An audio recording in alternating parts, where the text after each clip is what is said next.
Angela, you're actually muted. Oh, thank God. It would help if I would unmute myself. Good morning, everyone. Welcome to the 2024 conference. It has been a morning for me already. I hope you have had a great Friday. We are recording this, as you may have just noted.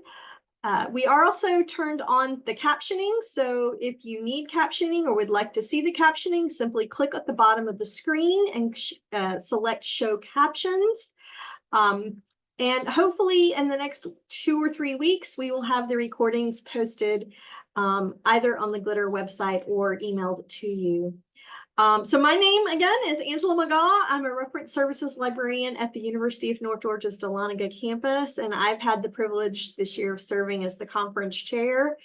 This conference is a continuing legacy of the Atlanta Area Bibliographic Instruction Group, which began annual conferences in 2001. And we are now part of the Georgia Library Association's Reference and Instruction Services Interest Group.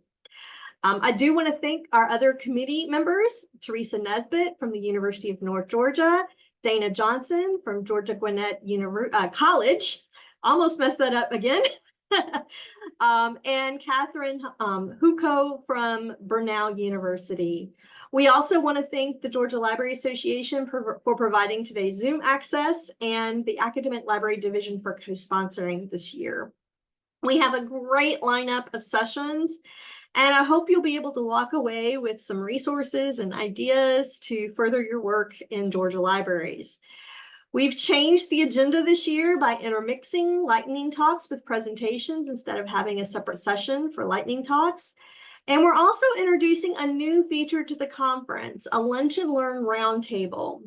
We will break around 11:45 for you to get your lunch and return at 12:15 for what I hope will be a lively discussion on the impact AI is having in your library. And we'll also have the opportunity to network with one another, which is feedback we got from last year of this, that you wanted more of that.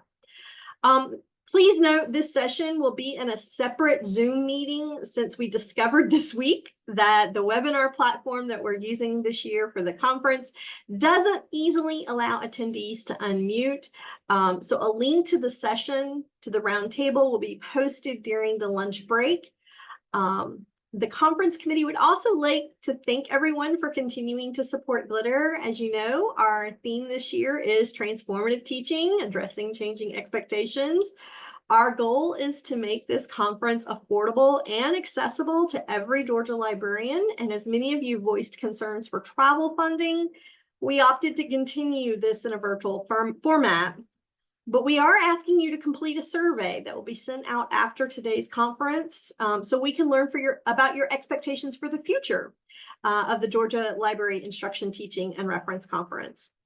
If you have any technical issues, please feel free to direct chat me. I am listed as Georgia Library Association today in the Zoom. You can also send a direct email to the glitter@georgialibraryassociation.org email address. Now I'd like to turn it over to this year's RESIG chair, Dana Johnson, for a welcome, and then I'll return with some additional housekeeping items. Good morning, everyone. Again, my name is Dana Johnson. Welcome today. We're thrilled to have you here participating in this year's conference. I am the chair of the Reference and Instructional Services Interest Group. Also, I'm a reference and instruction librarian at Georgia Gwinnett College. So I want to encourage you guys to chime into the chat today. Any questions that you might have, we're thrilled to have you here. Also, I want to encourage you, our group does meet. We opted to meet every few months or so because there was a lot of burnout in meeting monthly. So we did meet last month. Our next meeting is actually scheduled, I think the date I have is October 11th. We're going to be talking about resources, open resources and other resources and apps and things like that. So that will be the topic. I'll be sending out a reminder about that. So please feel free to participate in that if you'd like to. And again, just welcome today. I hope that you do have a lot of takeaways today, and it's great to get together with everyone and network. So enjoy the conference. Thank you, Dana. All right. So a few housekeeping things. Hopefully you're seeing my screen now. We're asking you to please use the Q&A feature to ask questions directly to presenters and to report any technical issues.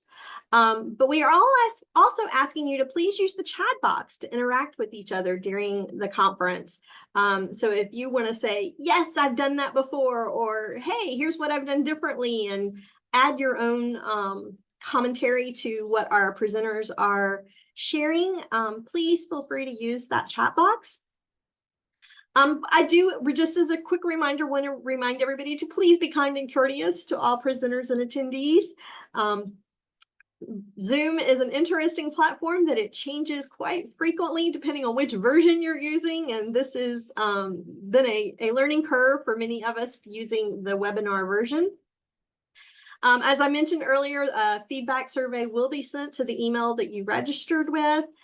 And I want to encourage you to consider being a part of the planning committee for next year's conference.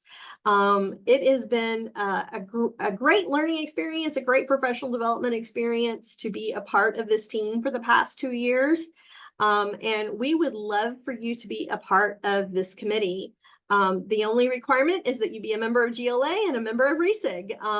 And I know that Dana will be sending out in a couple of weeks a call for nominations for vice chair and secretary for RESIG next year. And this is another opportunity that you could have to be a part of GLA's organization.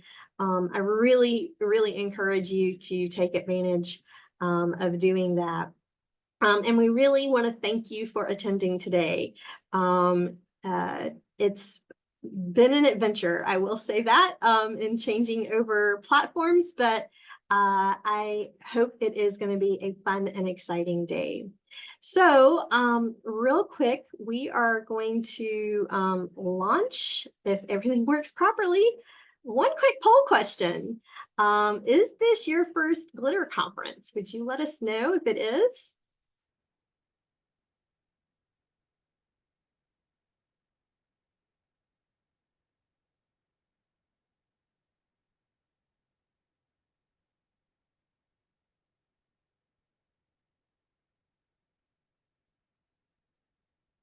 Okay, it looks like we're almost 50-50, just a few, little bit of one person more for the yeses. So yay, we're excited to have some new faces joining us, as well as some old but great friends of GLITR. So we currently, with that, we went fairly quick. We've got about 5 minutes before our first session. So feel free to go grab another cup of coffee. I will tell you that what we're going to do is we are going to try really, really hard to begin things on the time in which the agenda says. If you do not have a copy of the agenda, I will put a link to where you can get that agenda in the chat in just a moment, because I should have had that pulled up and I didn't. So my apologies.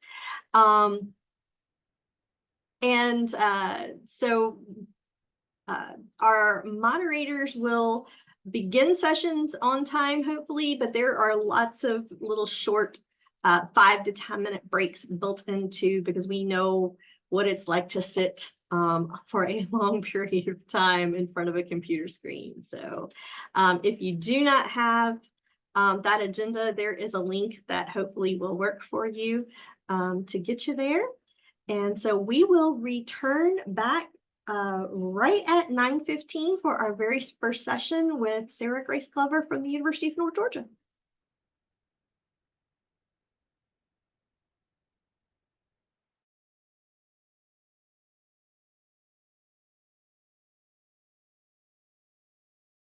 So Sarah Grace, you are welcome to go ahead and pull up your slides if you so choose.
So if you are just tuning in, we will start in just one more minute, 9:15.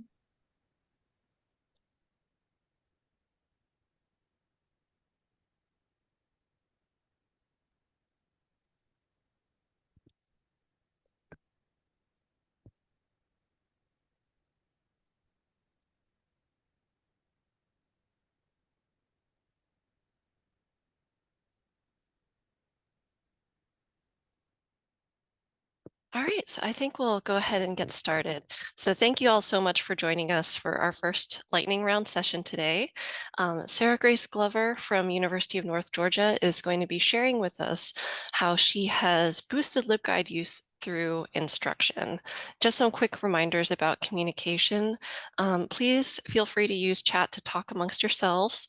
And if you have any comments or additional ideas or enthusiastic yeses to share, chat would be the place to do that. If you have questions for Sarah Grace, we would ask that you use the Q&A to ask those questions, and we'll have 5 minutes at the end to review those.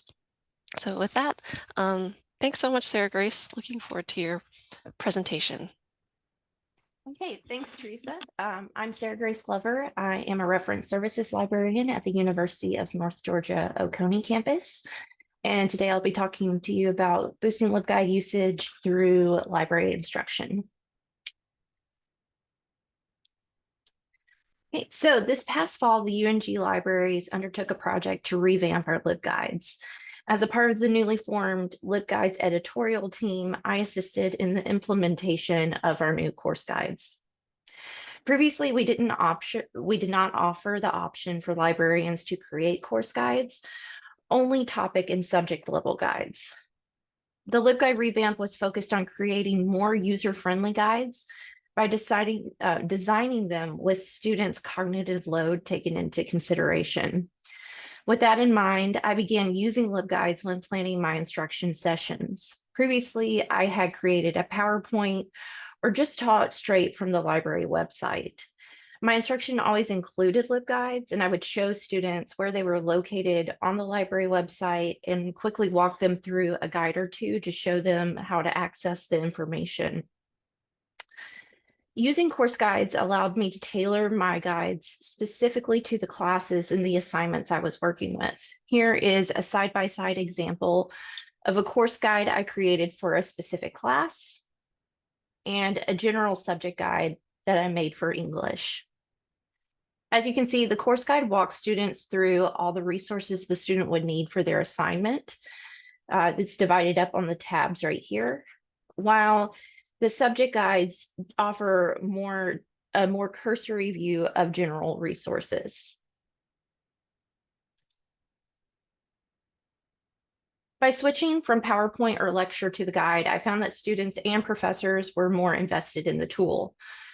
I found that in most cases, students asked me to show them where the guide was located at the end of the instruction session, and I also emailed the links to professors. The guide's an easy deliverable for both students and professors. I can make edits to the guide at any point and not worry about classes having an outdated product. It's easier for professors to upload to D2L or other online learning platforms, easier than a PowerPoint. And I had one professor actually upload it to her online classroom in the middle of my instruction session. Since I teach directly from the guides, students have an established familiarity with it when they return to it later. And we can also track the usage stats of the guides. Library surveys depend on students' willingness to fill out that survey. And while this only tracks the amount of time students access the guide, it does offer a clearer picture of the guide's popularity. And this course guide I showed you, I used for 2 classes of around 20 students. That guide has been clicked on 331 times. Granted, a few of those are from my instruction. We also link to related guides in our course guides. So in January, our general English guide that I showed you had 85 views, and now that guide has a total of 676 views. The usage stats show us that teaching from the guides in the classroom creates a familiarity and a likelihood that students will return to the tool. They're also likely to look at the linked guides as well. Stats can also be found for individual pages on the guide. As you can see right here, the American Lit page of the General English Guide, outside of the home page, was the most used page. And in the most popular page on my course guide was the Galileo and databases page. I can also see what linked assets are the most used. So on my course guide, the link to NC State's Anatomy of a Peer-Reviewed Article was the most clicked asset. So a quick recap, course guides are a great teaching resource. There's no need to stress about sending out updated versions of the guide later on. It's easily distributed via email, library website, or online learning system, and students gain a familiarity with the resource during the instruction session. And LibGuides offers insightful usage stats for you to see how the guide is resonating with your classes. So thank you for joining me today. Again, I'm Sarah Grace Glover with the University of North Georgia. Great, thank you so much, Sarah Grace. That was fantastic. And you're getting some applause in the chat as well. So do we have any questions for Sarah Grace?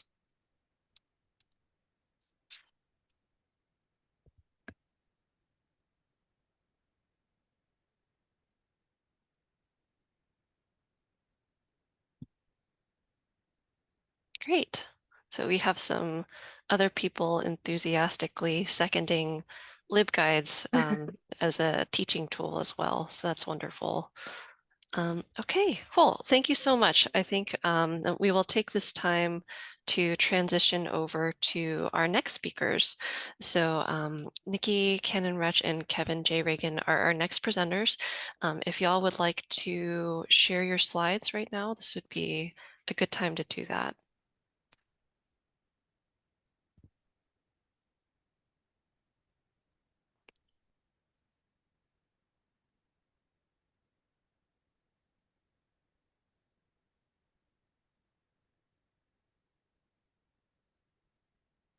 All right, so we're set to begin our next session at 9:25.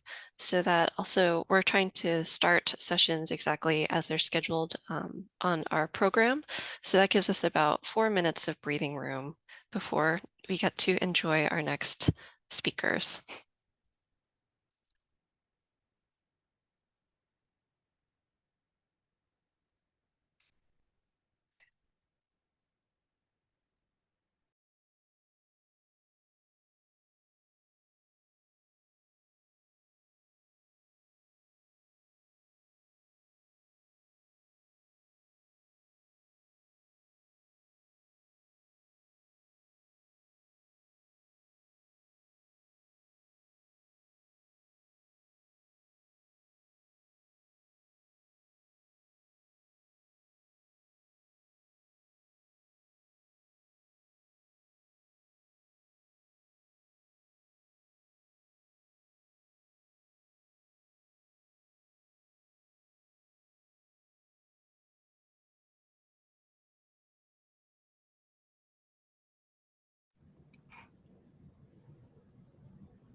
Great. Okay, so I think we'll go ahead and get started so my introduction doesn't eat into your presentation time.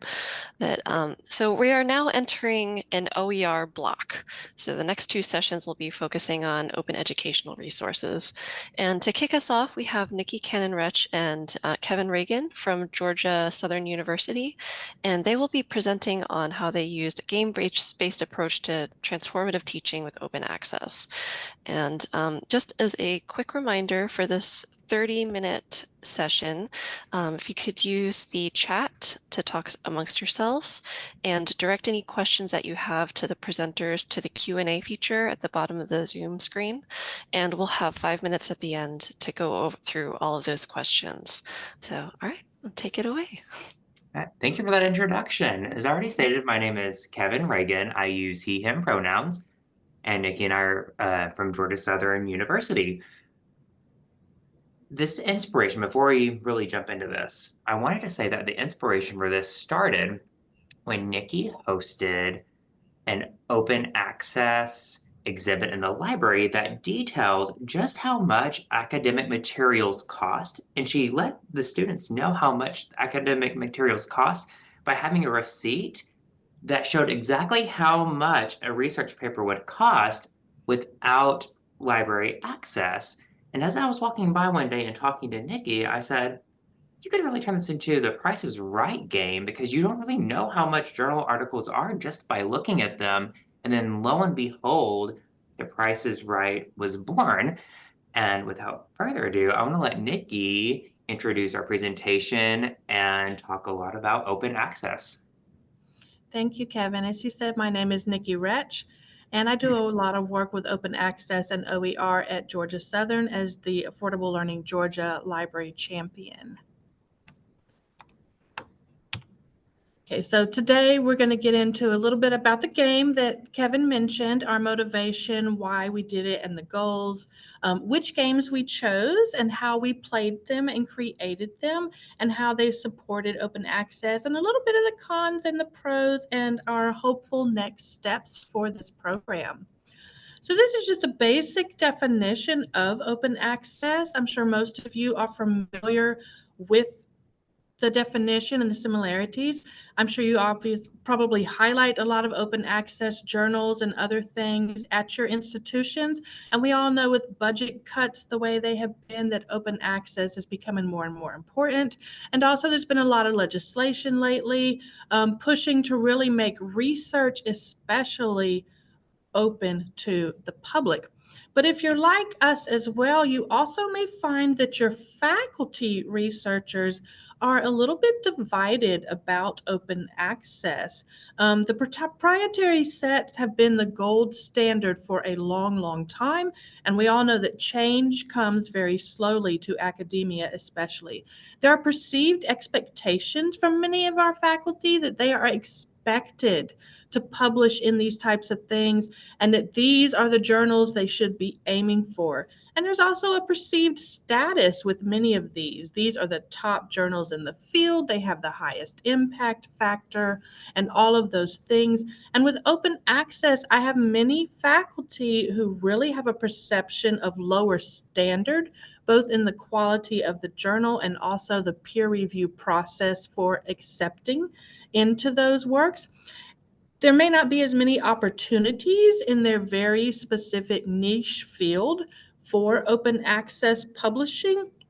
And many of them also feel that they are actively discouraged from publishing in open access through their promotion and tenure process.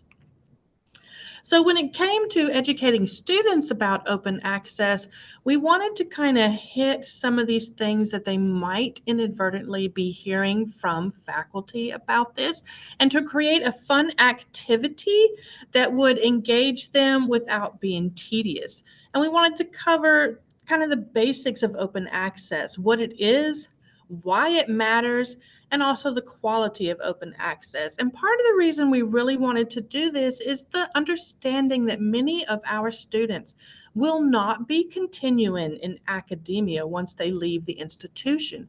So we really wanted them to know that there are options out there for those scholarly kind of peer-reviewed research resources that otherwise they would need an institutional subscription base to access. And that these were quality sources that could be called upon when they needed to check information or dig a little deeper. So our hope basically was to change the perceptions of open access in this new population of scholars before they fall into some of the same mindsets of our well-seasoned researchers. So some of our overall learning objectives for this game were that students would be able to basically define open access.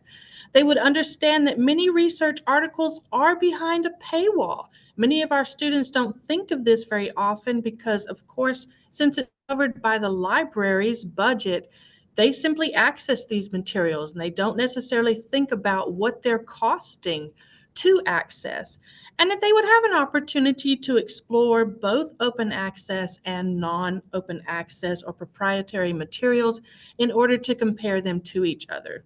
We chose our games from a list of Price is Right games on the internet, and we decided to go with this format because most of our students are familiar in some way with this game show. It is the quintessential memory of being home on a snow day or a sick day in the middle of the day from school, and you catch this game show on television. So we developed a list of kind of open access trivia questions in the beginning to help move some of the games along and to enforce some of our learning objectives. And we're about to go into the different games we chose and how we created them and why. And I'm going to turn this part over to Kevin to explain this to you. Yes, thank you. So one of the questions that we had was, how do you make anything really interesting? Well, you make it a challenge. So the games that we selected were challenges where students could kind of have this internal competition and challenge themselves to complete the game. So let's begin with one of the classic Price is Right icons, Plinko. Now, the first thing to note is that students absolutely loved Plinko. While that list of supplies on our slide may not seem too extensive, the process of sanding, cutting, and combining the pieces was very time-consuming. You saw some of the pictures of where we were sanding and cutting a few slides ago, but it was totally worth it because the students loved interacting with the game. Now, there are two important things to note about the Plinko board. One is that the clear part where the pucks are sitting is clear and it's dry erase marker friendly because we wanted to get multiple uses out of this. And it really lent itself into letting us determine or letting us write down which prize students would get if the puck landed in a certain spot. Now, if you're thinking about adapting this game, you don't have to go big. You don't have to go sanding pieces of wood to build a Plinko board. There are plenty of options online. In fact, we, during the planning process, looked at how there could be some routes that would help us get through this faster. Now, creating the Plinko game, or the gameplay for it, students were asked a question from a deck which consisted of general topics about open access and information literacy. An example question was, true or false, some publishers charge authors who want to publish open access. And for each correctly answered question, a puck was given with a maximum of 4 pucks. Also, if a puck got stuck, it was removed, which happened quite a bit, and the contestant had the chance to retry the drop. Now, each slot into which a puck could fall correlated to a specific prize, with one slot having a more desirable prize, with that desirable prize being the free pick from our prize table. We'll get into prizes a little later. Having that only one free pick, though, really helped the suspense and helped with the expository information of our learning objectives. If I had to pick a favorite, it would be this one. There's something about figuratively punching into a cup for a prize, in my opinion. One of the games that required crafting, this was, in my opinion, the easiest. And you likely have the supplies somewhere in your library or at your college or university. You only need solo cups, any color will do, tissue paper, a rubber band, a piece of cardboard. We used a 36 by 24 cutout, and prizes that are small enough to fit into the cups. We had the luxury of using gift cards and candy in our cups. We had some generous donors, and just a great opportunity to get rid of those small prizes, whether they be the gift cards or the consolation prizes. And seeing the students' reaction when they got to the gift card was absolutely priceless. Students really liked punching into this. So to begin the game, the contestants were shown 4 research articles, one at a time, each tagged with an incorrect price. They had to decide whether the correct price was higher or lower than the price shown. Now, for each correct decision, the contestant could earn 1 punch at the board. The point was to show that there's no inherent or aesthetic difference between the looks of an open access article and a proprietary article or a non-open access article. Also, if you want to adapt this game, I highly recommend having someone available to replenish the supplies as you go along, because they will go out quickly. Danger price.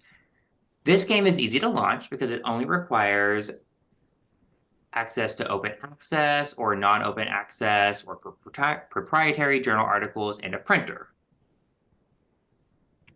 Now, this will make a little more sense when I detail the gameplay, but if you'll want to have a clear system of organization. We'll get into that with the cons a little later, but definitely organization is something that you want to keep in mind. If I could do it over again, I would have had my laptop handy to where I could easily flip through the articles with this one.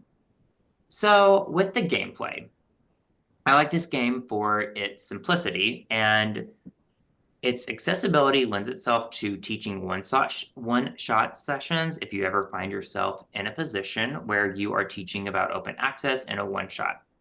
The contestant is presented with 3 articles, 3 of which are open access, and 1 is not open access. The contestant must select which article they believe to be open access or the free one, and after each selection, the price of the article is revealed, and the game ends when the not open access article is selected. Now, it should be noted that for this game, we intentionally selected some articles dealing with medical research to drive the point about some medical information has a paywall, some of it doesn't. And what are the equity aspects about that?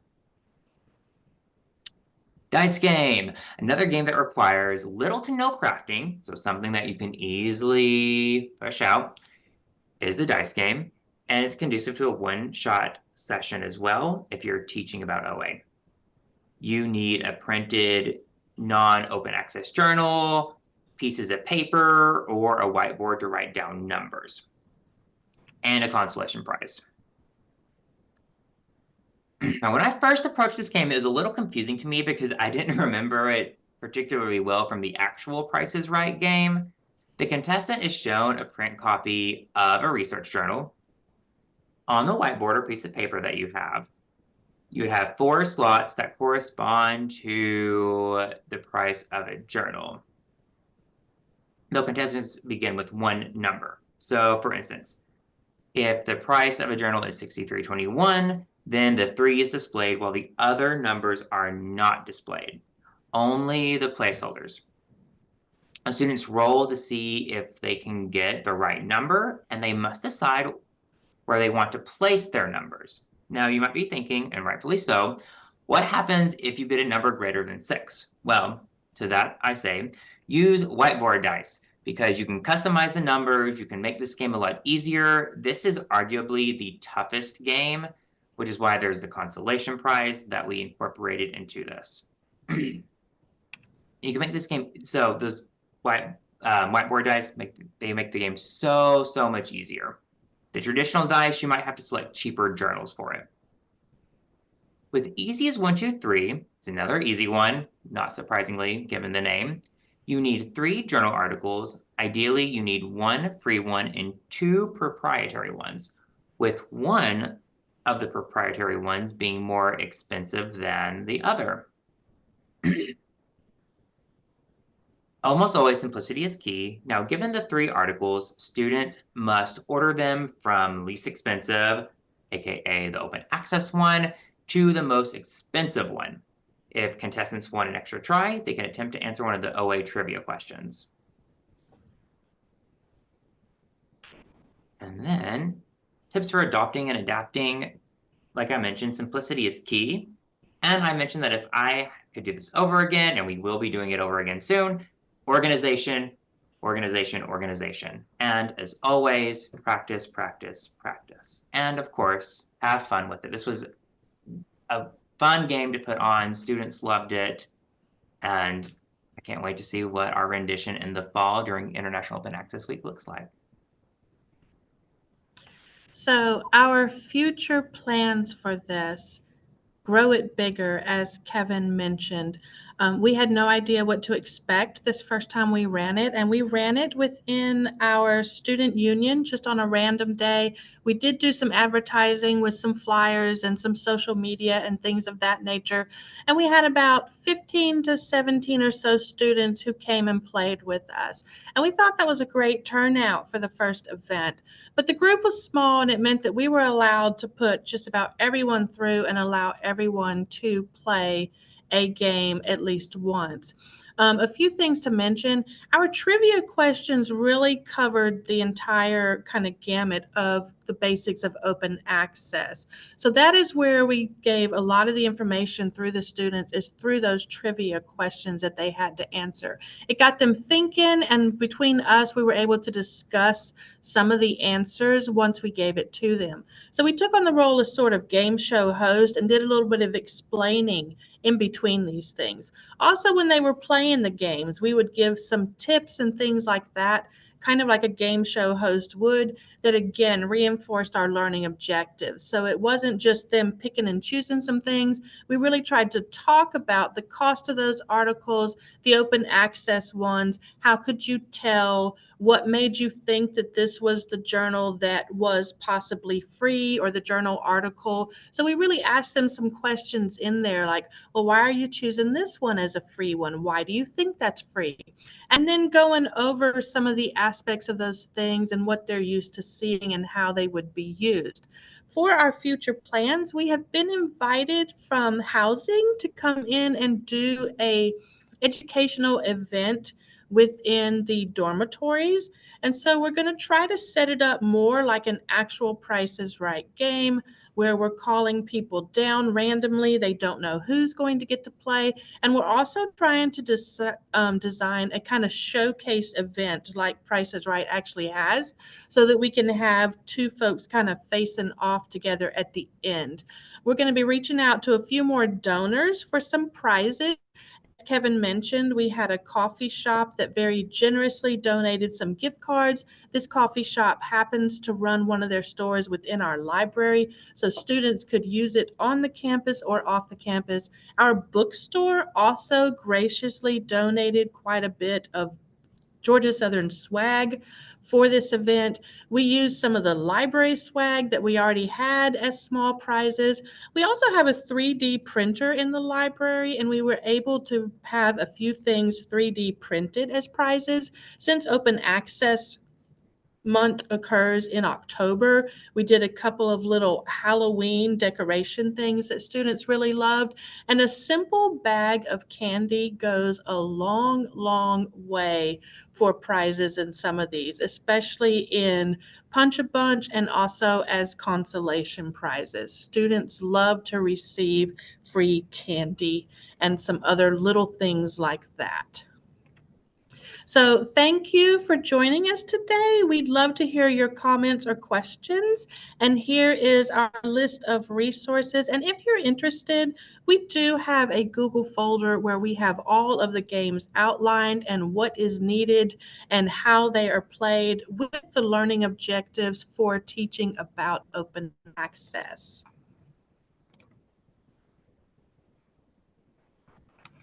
It's a fantastic presentation, a really creative idea for conveying these ideas about open access and cost and I think we had a lot of people in the comments who are thanking you for sharing. And we also do have some questions. So this is a logistical question. Someone is interested in knowing how tall the Plinko board is. If I am standing up and I'm about 5'6", it comes at least to my waist area. So now we were lucky. We had a staff member in our library who does some woodworking, and he volunteered to purchase or to create this if we purchase the materials. But don't panic, because there are so many Plinko board designs on Pinterest, y'all, that are made with simple cardboard. Nice. We got lucky, but you can go on the cheap, I promise. So no sanding necessarily needed. Cool. Amazon has some ones. Amazon had some really good Plinko boards too.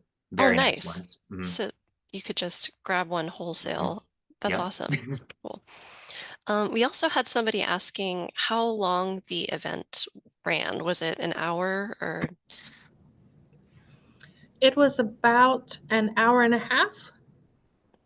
An hour and a half. We will probably aim for a little bit longer with the housing group if they're willing, especially if we intend to add a showcase to it. Great. And I'm curious to know if you felt that any of the games lent themselves to more in-depth, better conversation with students than others. Were there any that stood out to you where you're like, wow, that really got them thinking about this? Again, some of the trivia questions did, and those trivia questions were used in the way that The Price is Right. If you think about The Price is Right, you're often given these little items like, a box of mac and cheese or a set of sheets, and you have to guess the price. And if you get it right, you get an extra turn or whatever. So that's how the trivia questions were used. You answered trivia questions. If you got them correct, you'd get an extra puck or an extra roll of the dice or whatever. So those really got students thinking, but also games like 1, 2, 3, where they had to place them in order from cheapest to most expensive. So they're just looking at this pile of printed journal articles, and they're basically having to base what they think price is simply on aesthetics. And we would tell them, you're allowed to read through it a little bit. Now, we knew they weren't going to read fully some 15, 20 something page article, y'all. But, glance through it, look at the figures, do all of these things, see if you can tell which ones you think are more expensive. And that's when we would ask questions like, why? Why did you choose this one? Well, oh, that's an interesting choice. Is there any particular reason that's making you think this one might be free or this one might be really expensive? Great. It's very cool. And I believe we have one more question that came through as well. You mentioned faculty at the beginning, how faculty can be very divided on the topic of open access. And I almost said contestant. An attendee was interested in knowing whether you've ever thought about doing the same activity with faculty. We have. I'd love to open it up during Open Access Week for some faculty competition. I'm not sure how they'd react to it. Great. And another question just came through as well of if you have considered adapting the games to presenting other information literacy concepts. It certainly could be. It could easily be adapted for some other things. I think there are some interesting things I think you might be able to do with citations or even AI, wouldn't you think, Kevin? Yeah, I was going to say Especially if you're information is comparing. value. So something I care a lot about is information privacy and the commodification of our personal data, whether it be through social media, artificial intelligence, web browsers. Something that it just gave me an idea with this comment is you could easily have a Price is Right personal data edition. So this is thinking off the top of my head, which is dangerous, but it could be which has greater value, your social media data or the data that's all stored in your phone that AT&T, Verizon, Sprint is collecting. I'd have to flesh that out a little bit more, but yes, definitely. It's like the commodification of our online lives. And It does seem like a very good fit just for that whole frame that you mentioned. Mhm. Information has Mhm. value, could be applied in a lot of different ways. So, great. So do we have any remaining questions? We still have a bit of time before our next presentation at 10 if anybody has any comments or questions to ask.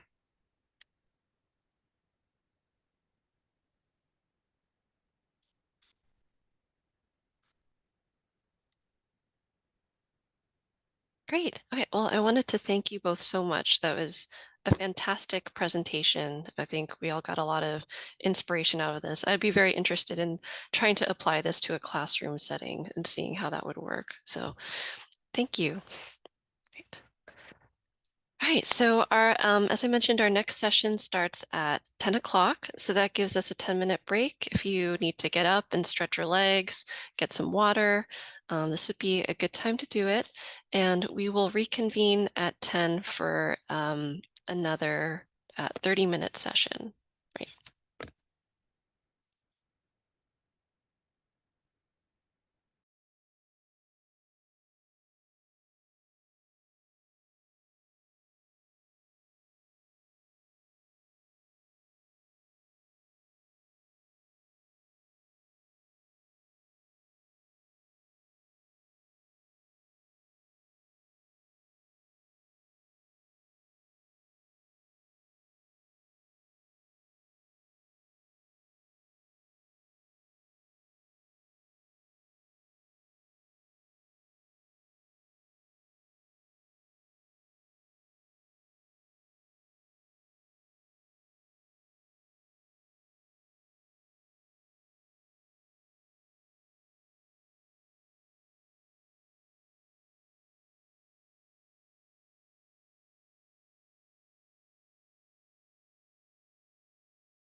All right, so we're about 1 minute out from 10 o'clock.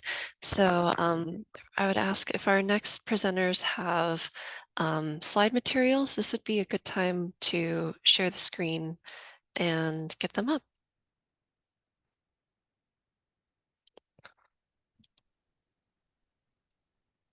I can't remember. Do you guys want me to share slides or Yeah, that would be fantastic.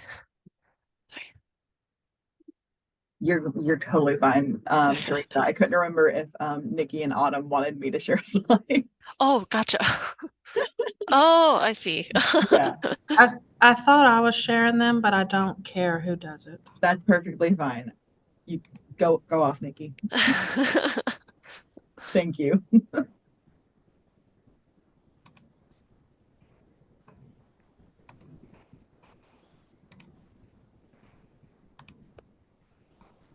Oh, that looks fantastic. I like the design. All right, so we're gearing up for another fantastic 30-minute presentation. Also from Georgia Southern University, we have Nikki Cannon-Retch, Autumn Johnson, and Jessica Swearingen. I hope I'm pronouncing your You name nailed correctly. it. Yes. Great, yay. And they will be presenting to us about how they've used OERs in a 4-credit information literacy course. So looking forward to hearing what you have to present. Thank you so much. As you mentioned, hi everyone. I am Jessica Swearingen. I am the outreach librarian, one of the outreach librarians here at Georgia Southern University. I believe you just talked with my counterpart, Kevin, a moment ago. So I will let my other two co-presenters introduce themselves at this time. Hello again, back again in the same realm of OER or Open Librarian. And I'm Autumn Johnson. I'm actually the Special Collections Librarian, but I'm also one of the instructional librarians here at Georgia Southern. Yes. So as a quick outline of the presentation we're going to give today, first we're going to give you some context of our changing expectations that we've had in the last, what's it been, 2 years or so. We'll also talk about seizing new opportunities that have been presented to us with OER. We're going to talk about our experience in shaping new courses using OER. And then we'll have time for questions. There'll be lots of time for questions because I imagine you will have many. So yeah, let's go on. All right, so first part is changing expectations. Next slide. So let's talk about those expectations. In the spring of 2023, the librarians at Georgia Southern University were presented with a new opportunity to teach credit-bearing courses. We had a goal of teaching an information literacy course in mind for quite some time at this point. But fortuitously, the BIS, though the Bachelor in Interdisciplinary Studies program, approached us with an opportunity where they seek to revamp their program curriculum because they wanted to prepare students for a variety of career options post-graduation.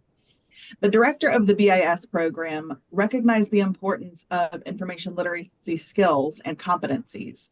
So rather than just simply having one course in their curriculum, they invited us to develop an entire concentration. So this is really cool opportunity. It's a little intimidating. It's a little scary in some ways, but when, you know, the time is now, so we wanted to respond quickly or we might not get another chance.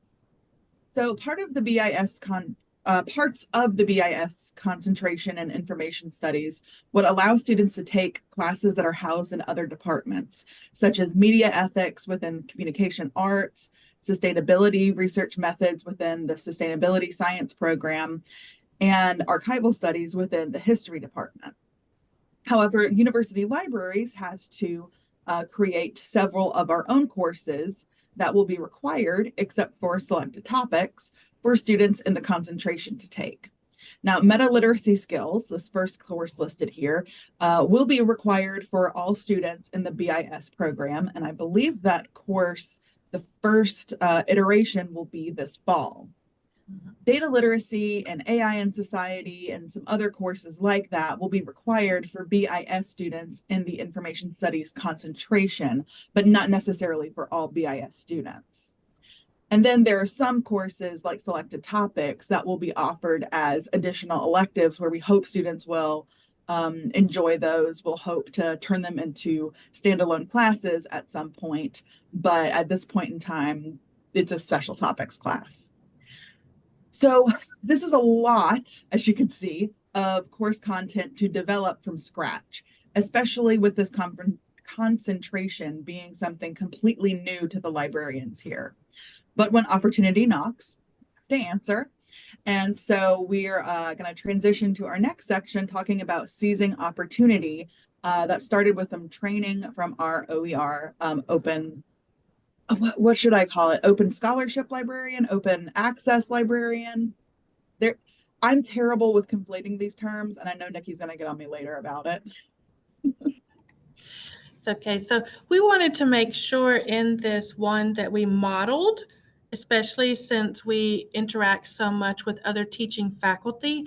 And the other goal was to make this maybe a little bit easier and open some options for our librarians.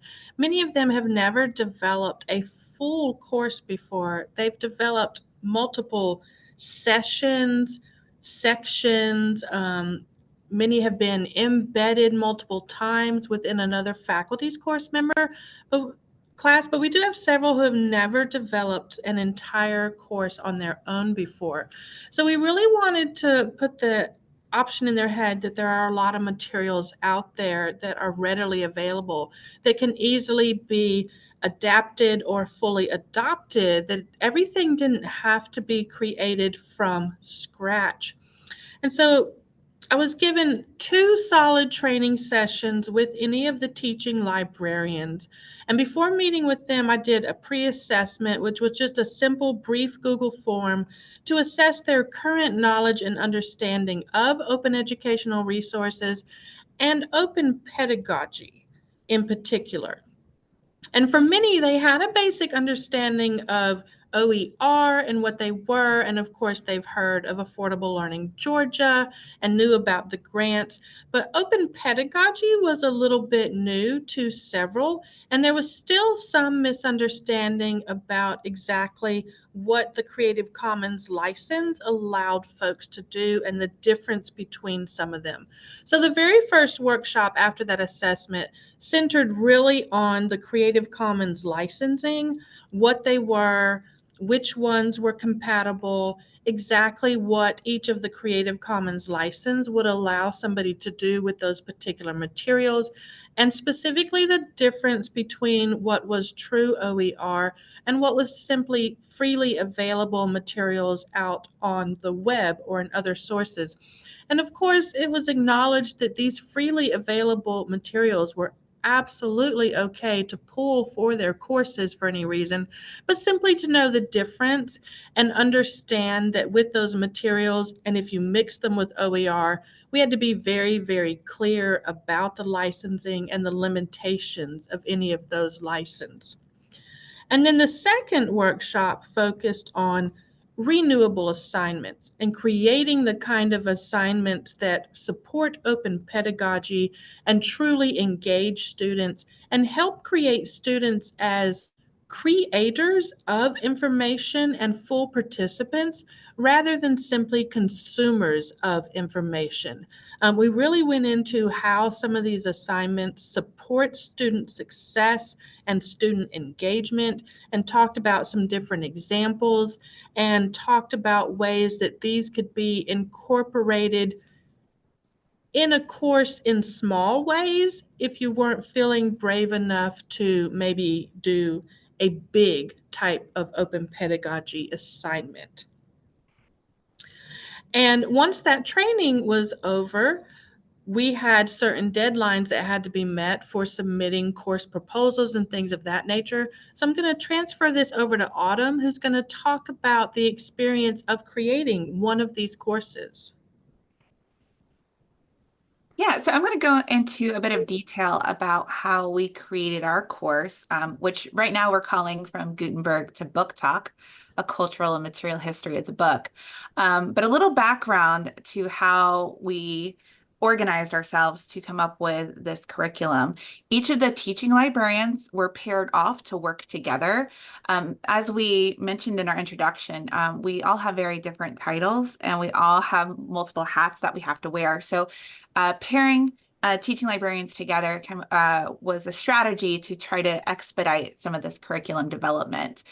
So Jessica and I were paired to develop this special topics course. Now, the requirements for our university, for the curriculum committee, for introducing a course like selected topics are really very simple. Obviously, with a special topics course descriptions and requirements are built to be intentionally vague so that it might fit a variety of courses in the future. However, simultaneous with that, Jessica and I started to brainstorm what the first iteration of selected topics would look like. And Adamant actually expressed a desire to incorporate special collections somehow into that first course.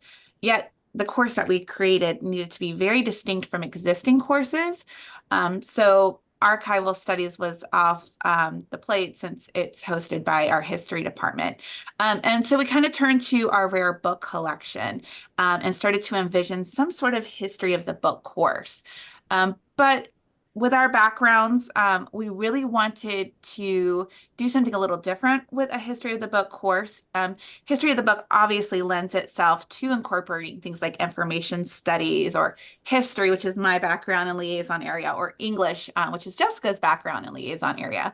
But we wanted to go beyond that in a course. We wanted to weave together kind of current conversations about critical literacy. And we really wanted to build a course where we can engage students in active conversations about social justice and power dynamics. So we had a huge undertaking ahead in front of us. So we kind of started out having some familiar steps that you might imagine any kind of new course development might take. So we started gathering, as we do as librarians, preliminary reading lists, print and web-based resources, and trying to identify the major works and the foundational works on history of the book as a starting point. Additionally, we reached out to colleagues who've taught the course, who we might have met before.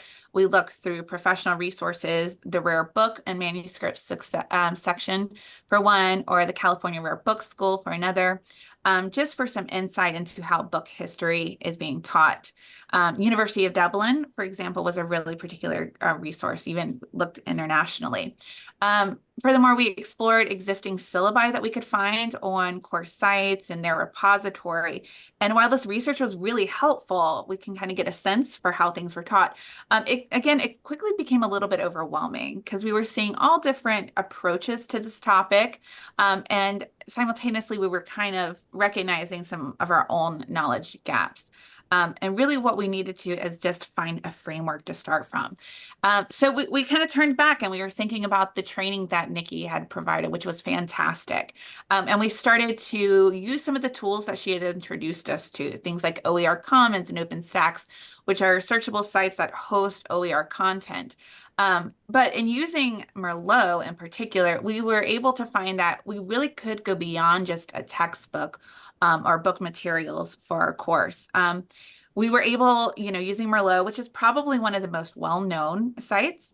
It's more or less a federated search. It's pulling a lot of resources from other repositories into a single one-stop shop. But using simple search phrases like book history and book studies, we very easily were able to find this amazing resource, which is a course via the University of Michigan. So Open Michigan is its own repository of open educational resources with openly licensed content that educators can use. And their School of Information Studies has posted a number of courses, including SI 633, a cultural and material history of the book from pre-Gutenberg to post-Google. And not only was this some course material, including syllabi, but there were also assignments, there were assignment prompts, there were lecture notes, there were handouts.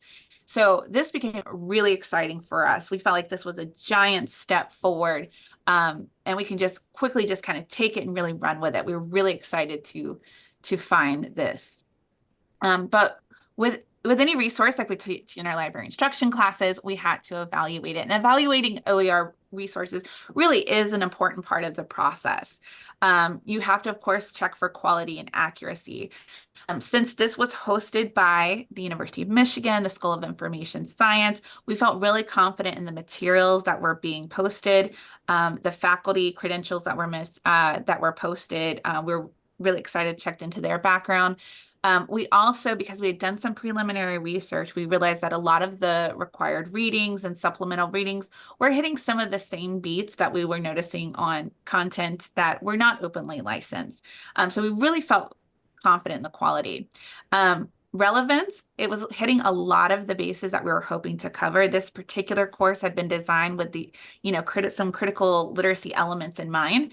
Now, of course, it was an older iteration of the course from 2015, but a lot of the content was still relevant to what we want to talk about. And I'll mention a little bit more about that in a minute.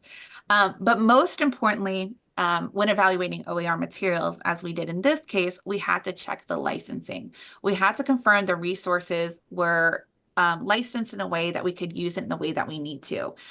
So thankfully, Michigan folks have those handy little symbols right there to the right with every single item and document they're sharing. Now, someone like Nikki can look at those symbols, know exactly what it is. For me, CC BY NCSA 3.0, I'm learning, but it's still a bit confusing. Luckily, with most of these sites that have their open license content in a Creative Commons license they're using, they're going to hyperlink to the Creative Commons page, which can help you interpret it.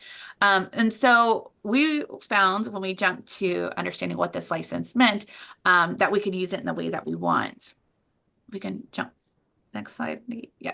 All right. So with this particular resource, we could share it and we could adapt. That's exactly what we needed. So share it. We could share it with our students, copy and redistribute any of the materials, the syllabi, the lecture notes, the handouts to our students in the future. But more importantly for us, we could adapt it. We can remix the content to suit our needs. If there was a particular section that didn't apply to where we wanted to go, we can modify that. We could add things in. Adapting it was really important to us because of where we wanted to take it. In particular, because this course was from 2015, we really wanted to bring it into the 2020s. So that was great. We're ready to start. But of course, the licensing also gives you the terms of those use. So in this case, we had to give attribution, we always do, but to give appropriate credit to the faculty and to the institution hosting the content.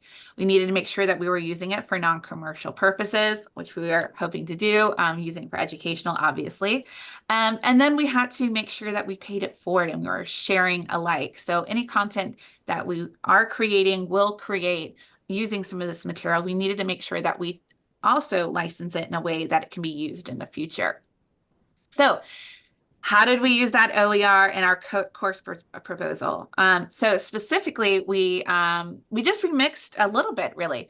So the course description, we adapted the title and the description just a bit to fit kind of the multidisciplinary nature that we want to take for it. Yes, we want to appeal to those interdisciplinary majors, but we're really hoping to get just any students in here, history students, English students. We really hope to get a lot of different students in this. So we kind of changed it to make it more appealing. As I mentioned, we kind of changed the title a bit. We're going from Gutenberg to Book Talk, again, trying to bring it to 2020s. How are students receiving information about book distribution? Now, Book Talk, we thought that would be fun. And again, eye-catching.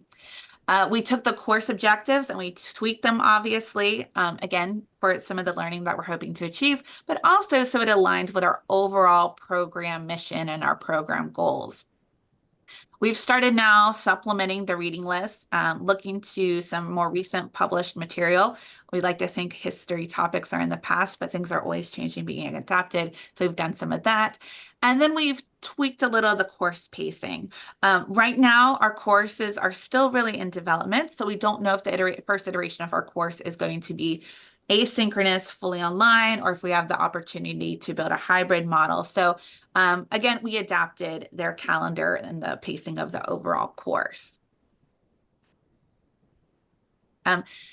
So what we thought would take us a year and a half, 2 years, we had a lot of time built in.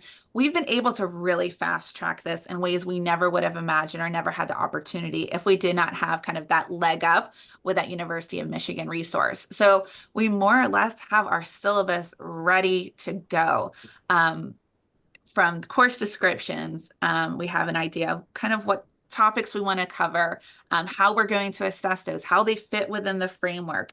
And we're able to kind of have ongoing conversations with our other instructional colleagues and have more robust conversations rather than, oh, we're still trying to figure out our objectives.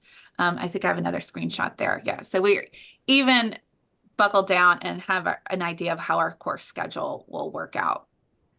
So what are we doing with all of our free time?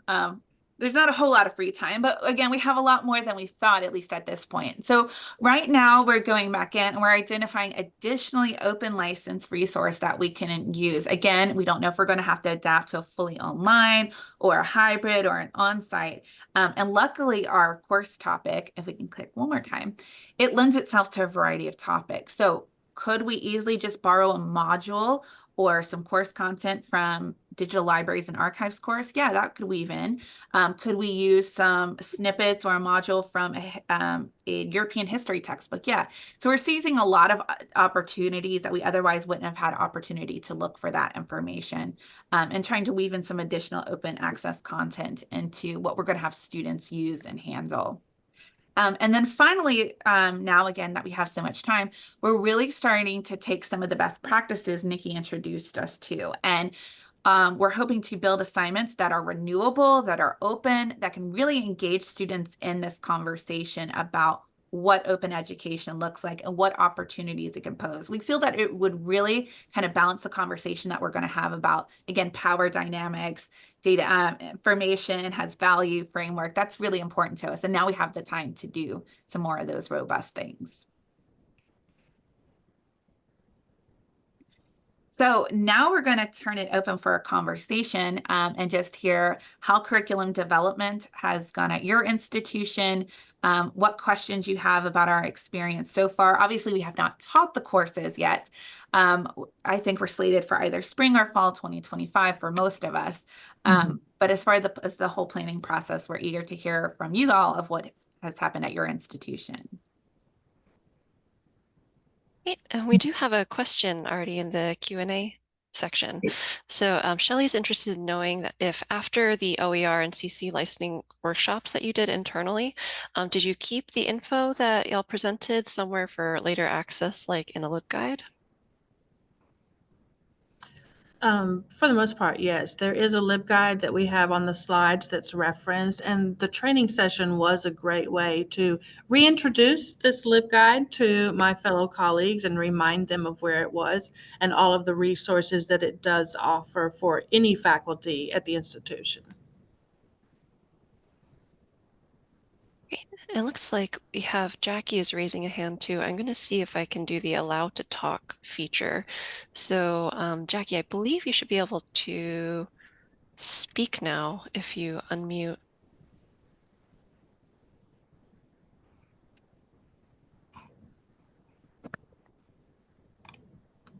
Or if that doesn't work, oh, gotcha. Accidental press. Okay, and Catherine is interested in asking, she is very interested in the assignment and assessment design and would appreciate hearing your philosophies about that. So that's an area that we're still keeping an open mind to. One of the things that was important, and you kind of could see a screenshot, we wanted to make sure that any learning outcome we establish was directly tied to some kind of artifact or assignment we were creating. And actually, Nick, if you could go back 2 slides, I think there might even be a screenshot of it. And then from there, so we kind of, 2 more. One more. Yay. Okay. So we wanted to make sure that every learning outcome that we established, there was going to be a very specific place, a very specific assignment where that SLO would be measured. And then again, we're not likely to share this with students, but since we're having conversations with our librarian colleagues, we also tie that to the framework. Again, not losing sight that we are library and information professionals, and that really kind of needs to guide what we do. And as far as what those assignments specifically look like, we are using some of the ones that Michigan have in theirs. For example, there's a vocabulary assignment simply because students do need base knowledge to have conversations about the different formats and functions of book over history. But then we're looking again towards this renewable assignment model. So what we're going to do is have kind of, again, we're flexible. These scaffolded assignments where students are researching individual objects and then kind of piecing it together. So it ultimately will lead to an exhibit likely. So either a print, a physical or an electronic exhibit. So each assignment that they do, like the vocabulary, that's going to feed into their understanding of how they describe the book. It's going to feed into how they do an object label or how they do curation or interpretive text. So they're all going to feed into each other. And then the renewable element comes when we do what we foresee as a digital exhibit of the rare books. And so that'll be openly available to students and the community, whomever, probably via LibGuide. But again, we're workshopping it. Could be a podcast. They can do, like I said, we're workshopping it. But we do want to have it openly out there and available. And we also want to have it in a way that if we had future iterations of this course, if it was made a permanent course, that students in a different cohort can build upon that.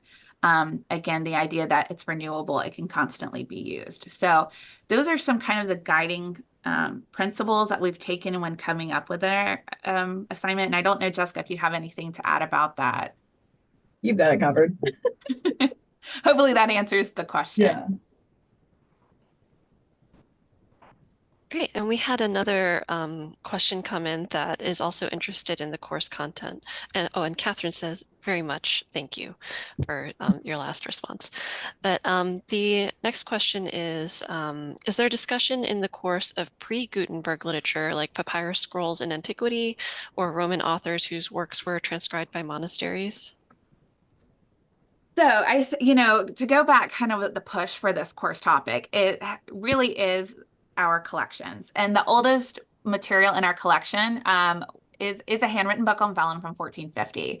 And, so selfishly starting at 1450 just sort of made sense. I mean, obviously in the first week, I don't think you can just start, with 1450, you have to provide some historic background, but because we so want to involve what we actually have at our university, it just really made sense for us to start there. So we, of course, are going to mention and provide that context, but it's not going to be a big focus of the course. We also wanted to kind of fast track the history content a little bit.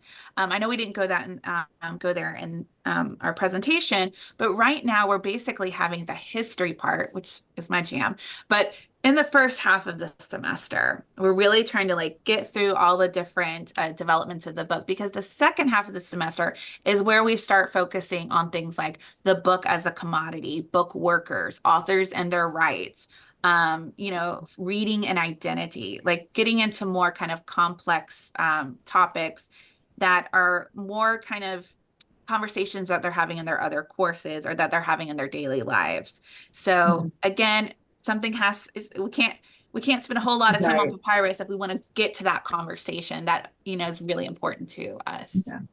And something else I will add is some of these things are still up in the air, but we have been instructed to keep in mind when we're designing these courses that they could be 18-week long asynchronous courses, but they could also be 8-week. I'm sorry, did I say 18? 16 or 8-week courses. And truthfully speaking, even if it's the same amount of content, there's only so much students are going to learn in 8 weeks. So we unfortunately can't cover everything, but like Autumn said, it was really important for us to make sure that the content that we are covering is tied with our special collections in a way, and also engages in questions, beyond historical context and kind of contemporary things to think about.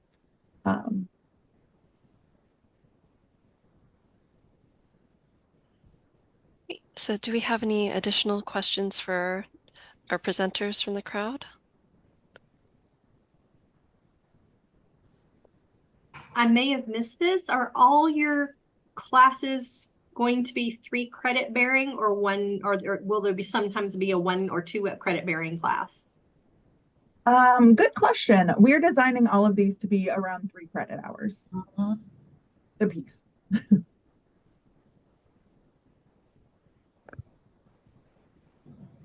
Great. Well, thank you all so much. It was really interesting to see a peek behind the curtain of your process of how you developed these courses and the curriculum. And I'd be very interested after the fall semester, if you are going to present on how the instruction went. That'd be really fascinating too. So thank you so much for starting this conversation. Absolutely. One last thing I wanted to mention yes. to everybody here. There are resources on the last slide of this presentation. So when we share those, you'll have those resources. Great. Is the LibGuide included in that too, by any chance, or is that an Yes, internal? it sure is. Oh, it is. Yeah, great. Yes. I was so Fully curious to see external, that. yes. Nice. Cool. Well, we have 20 minutes until our next presentation, so we have a longer break now, and we will be reconvening at 10:50 for another lightning talk. All right. Thank you all so much, presenters. Thank you.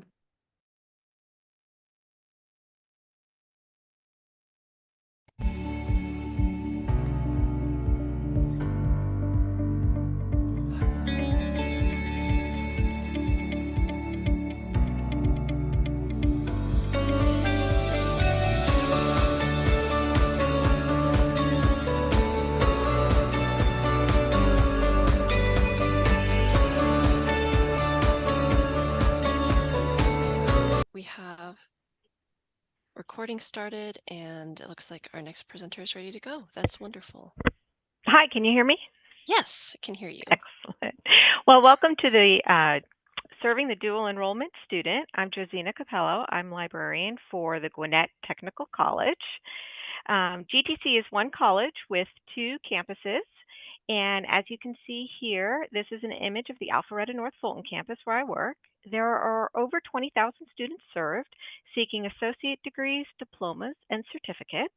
And of these, there are over 2,000 dual enrollment students.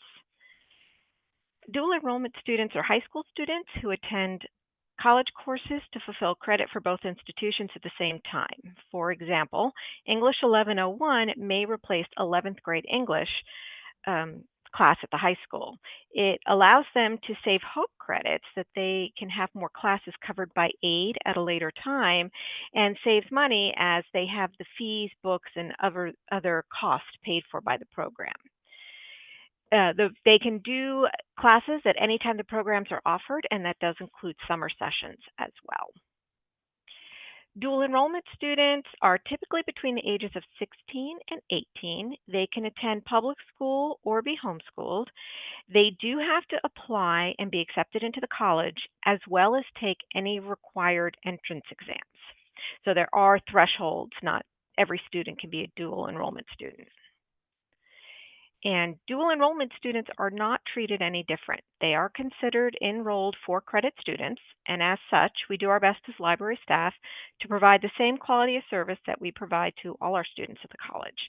And this creates many expectations, challenges, and rewards for the staff and the students. And dual enrollment students are integrated into the classroom and will sit next to any one of these listed students. They do not have to identify as a dual enrollment student, although they do tend to come wearing their high school clothes with their high school names on them. So they do identify that way. But this adds an additional demographic to the classroom, which can include traditional college students and returning adult students. And an instructor can be teaching individuals with different skill sets, emotional levels, and life experiences. And each of these types of students have different needs to be met. So our first expectation is resources and instruction. It is the expectation that we as the library provide adequate resources to our students to be able to complete the required work. These students are used to a limited number of subject coverage and tend to receive step-by-step instruction from the teacher. At the college level, they may receive a one-shot session taught by a library staff member who provides a broad overview of the topic. Students need to extrapolate this information into the coursework on their own. And in some instances, we don't provide workshops for all the core courses, so they might even have to seek out this information independently. But as you can see, we do use LibGuides, and we do have them for those courses. And so it's very important at this point to emphasize the additional support services that the students can use to reach out for help. Because that is one of the negatives some of the students had said. They felt like when they enrolled in dual enrollment classes, they lost support from the high school and didn't really know where to find the support from the college. So unlike the high school, students can reach out at any time during library open hours, even into the evenings, which they're used to. Once the school's closed, they don't get help, right? The chat bot you see on the screen is just one of the ways the students can ask for help. We also provide talk, chat, text, and we do have one-on-one virtual sessions. A second expectation is technology. High schools may provide laptops or tablets, but colleges tend not to, and we don't, admittedly. So students will have to use their own, and this can pose some challenges, especially if they're using the high school issued technology. Firewalls, single sign-on, and other software issues come up often. In some instances, we're able to find a workaround, but other times we refer them to our computer labs, and this limits them to completing the work while on the college campus. Also, from a staff side, we tend to expect our younger dual enrollment students to know more about technology than they do. And so that at times can cause some problems. Another expectation is off-site services. It's an expectation that off-site dual enrollment students, ones who take the class in the high school, receive the same instructional services as on-site students. This requires our staff to travel to any school that is presenting a GTC college credit course, for example, that English 1101 class, at the location. So this class is not presented within the college time period, but within the high school class period, which requires the same content be presented in a smaller amount of time. GTC library staff also encounter some access issues when they're on those other sites, so you want to remember that firewall and IP issue. Often we have to demonstrate opening an incognito window to override the school's IP address, and this takes away time from the topic instruction.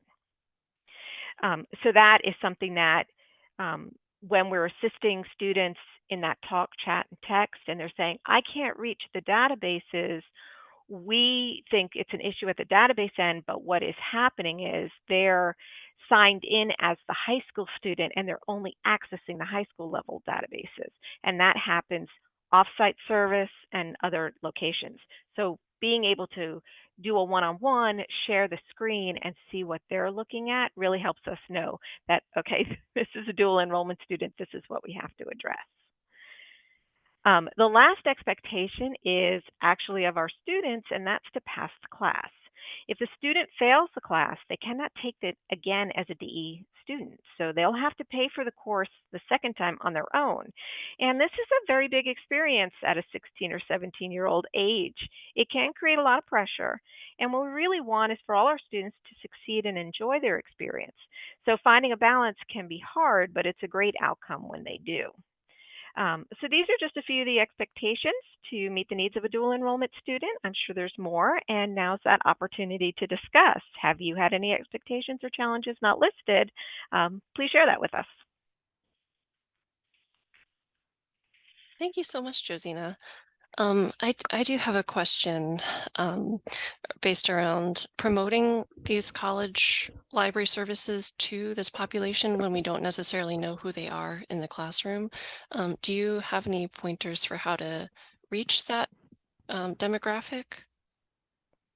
Well, one of the courses that we do go into that is very popular is our English 1101 class. That is the one that they're mostly enrolled in. So they're the easiest ones to reach. We are invited into the class by the instructors, by the head of the English department. It's a requirement. And so we do go in and do one-shots. And so the beginning of that is mentioning all of our outreach, because those are available on our homepage. We have all those links available there. We even have links to our Learning Success Center where they can get tutors for writing, and all of that is free because they are considered registered students, and that's free services to them. We Okay. also have some that will take the virtual classes. So we do a lot of what we call click to register classes or online classes. And again, we add a small component into that where we mentioned all these additional services. Great, thank you. Do we have any other remaining questions for Josina?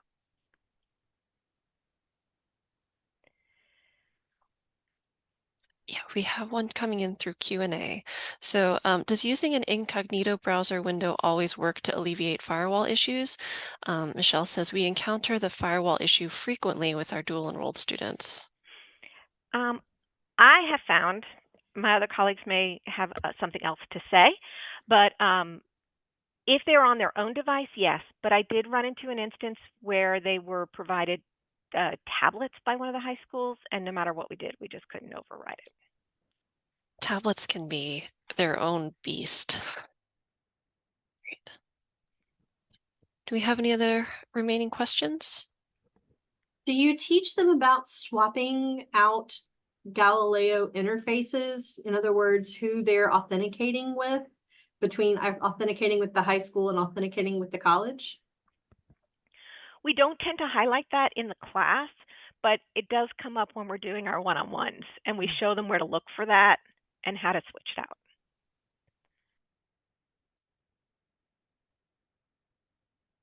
Great. Well, thank you everyone for your time. Thank you, Josina. That was fantastic. It was a great presentation on a demographic that often gets overlooked in the libraries. Okay.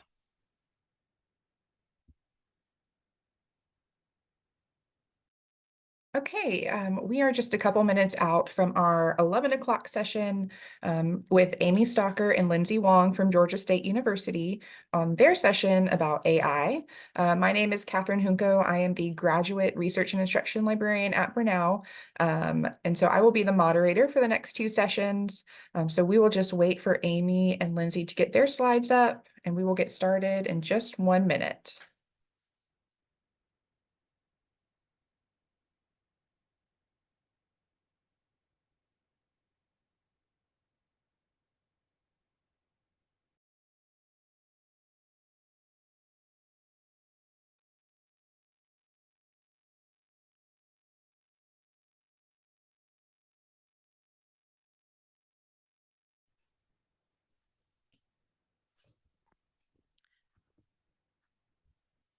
All right, we are ready whenever you are, Catherine. Let me know and go ahead and get started. Yeah, go ahead and get started. If you have any questions, any of our participants, just ask in the Q&A and we will get to them at the end. Terrific. Welcome, everyone. My name is Amy Stalker, and I'm joined today by my colleague, Lindsay Wong. We are both from Georgia State University, as Catherine has already mentioned. Today, we are going to share our presentation called Much Ado About Something, How AI is Changing Expectations.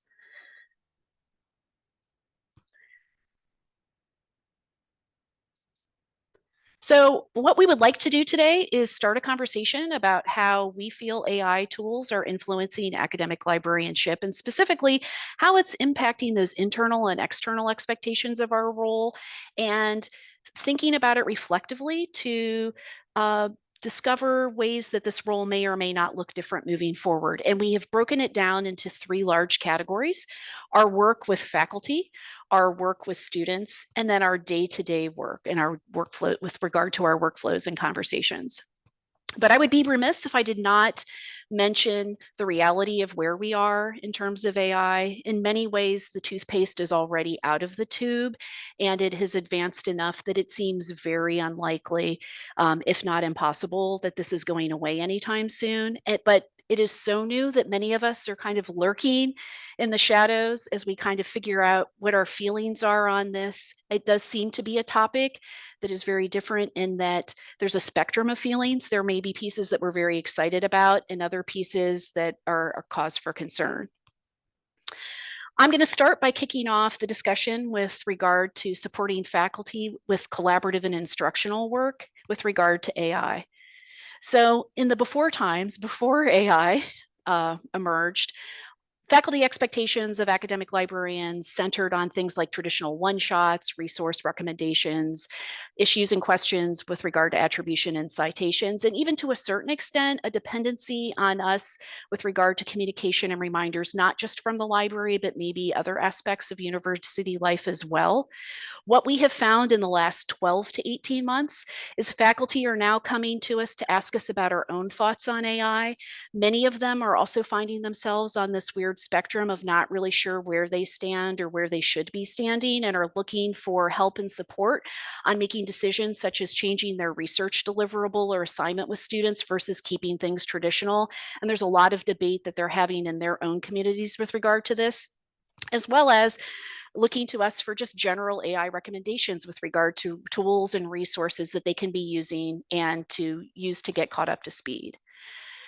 But there are a lot of unknowns and challenges, and these include things that we are thinking about as well with regard to our work with them, which is the limitations of AI detecting tools and cheating, which emerged almost immediately, issues and concerns regarding the cost of using AI tools, bias, access. I think largely all of us are in that thinking out loud stage. Again, this is still so new and it's changing every day that we're not even sure where we're at. We do know that from first appearances, AI does appear to be meeting users where they are and needing to consider whether or not this is a good thing or a bad thing. We continue, as we do with lots of aspects of librarianship, have privacy concerns and limitations with regard to both the AI content and its use, and being stuck kind of between a rock and a hard place with regard to recommending resources and readings for people who are still trying to figure out where their thoughts are, and maybe thinking about it in a very binary way that you're either pro AI or you're very much against it. So I'd like to talk a little bit about two specific examples that I have had with regard to faculty expectations with my role that are kind of on both ends of the spectrum on the side of being pro AI. The first one, I worked very closely with a faculty member to develop an assignment using specifically ChatGPT. The students were given a prompt that the faculty member and I crafted together, and throughout the course of the assignment, students had to verify and cite the answers that they were getting from ChatGPT, as well as adding additional information that they felt there that might be there with regard to gaps, and reflect throughout the course of the process several times about what was happening and what they thought about the process as a whole. I had a lot of regular contact with students in this situation. On the flip side, another pro AI faculty member gave students the opportunity to complete some or all of the parts of the assignment using any Gen AI tool that they found. It was highly encouraged, but it was 100% optional. My guidance and role with this was simply to provide information and guidance on ethical use and attribution in the form of a LibGuide. And although they were also required to work with me one-on-one, the AI guidance was only offered when it was asked for, and over 4 or 5 sections of students, it only happened on one occasion. So students themselves aren't 100% sure. I think some of it is buried and they're not quite sure that they believe their faculty members when they say use it. So what does this look like as I prepare for thinking about how I outreach to faculty and try and guess ahead of where they think I might be or how we might be able to work together? One of the things I'm doing is looking at previous semester assignments and figuring out the purpose of the assignment and figuring out where and if space can be made for AI depending on where a faculty member's interest falls. Here's an example of using a mind map diagram app within ChatGPT itself, where I could use this to show an instructor or professor who's interested in using AI how we could use AI tools in the research process to reduce friction. A lot of times students have a hard time getting started. There's a momentum and an inertia problem there. At the end of the day, though, I see this largely boiling down to our storied history as librarians of guiding users through new technological changes. And I think AI is just another step in that long staircase. We have weathered the storm through computerized systems, the idea of having computers available for use for users. We all remember the advent of Google and how it was going to be the demise of our profession, as well as the demise of any kind of reliable information. We've struggled with print versus electronic with faculty and their expectations of what students should be using and what students want to use, as well as services changing from virtual to virtual from face to face. So as we think reflectively about this here, as Lindsay and I are planning for fall, we have made a commitment to be better suited to approach some of these expectation changes with faculty by exploring tools on our own. We're asking around and gathering recommendations, not just from each other, but from colleagues at other institutions as well, and trying to keep very open-minded and regularly reflect on what we're finding and when and how it could be used. This includes things like gathering resources, GitHub has a great list of chat GPT prompts for instructional purposes for assignments. That can be a good way to get some of those initial ideas when you're meeting one-on-one with professors. So I've really been prepping myself across a wide variety of disciplines with that, as well as recommendations for training that I can continue to take or recommend to faculty. And then I see within that, again, they're coming to us and asking us for our thoughts. This requires us to pivot a little bit and find and share available offerings. Here are some things that are being offered over the summer at Georgia State, but I also am looking outside at institutional guidance. Here's an example of a syllabus that covers academic honesty, but specifically addresses the expectations of use with AI. That can be helpful.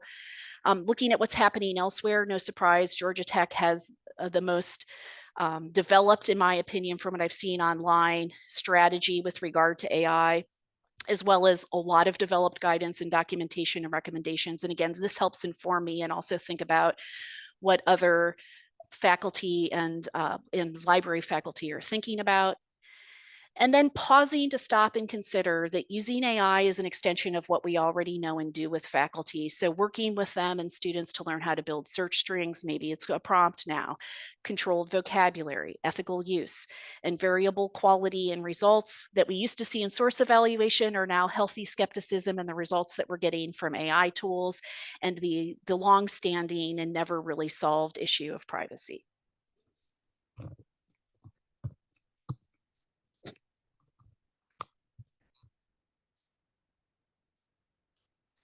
Hey everyone, I'm going to be talking about facilitating meaningful and responsible student engagement in the age of AI.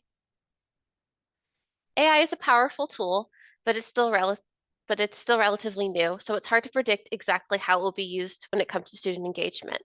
Traditionally, students have come to us expecting help with things like translating and breaking down assignments, where to get sources and how to use them, citations for non-traditional sources, and assisting with software mechanics. In this now age of AI, we are less likely to be asked to clarify assignments. Students are apt to be dependent on resources that AI recommends, and AI is likely to decrease student questions about new and difficult concepts that they might come to us for. When it comes to the research process, students, instead of coming to us, may go to AI to do the following. In the next couple of slides, I have tried this out myself to see how well of a job it does. One thing that students always come to us for that they may instead come to AI for is breaking down big research topics. If they don't want to use a mind map to do that, they might ask just what are some good research questions for their topic.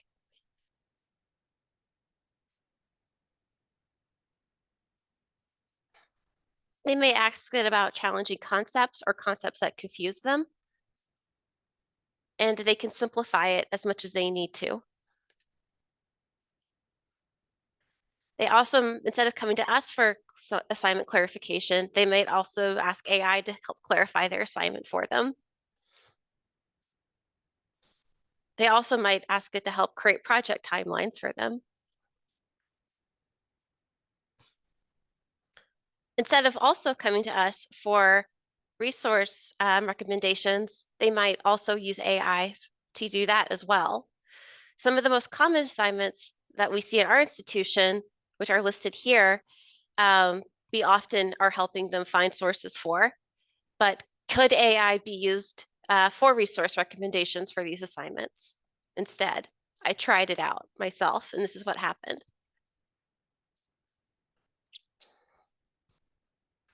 So for the career assignment, instead of asking us how to navigate ONET, they could ask AI to use ONET and find the information they need for them. They could also ask it to generate citations for their sources. They probably wouldn't need this if they are using library resources, but if they're using resources outside the library that don't have automatic citation tools, they would definitely use this, I predict. Also, for resource recommendations for LitCrit, they could say, for example, using this example, I use JSTOR, provide literary criticism articles for their short story they might be covering.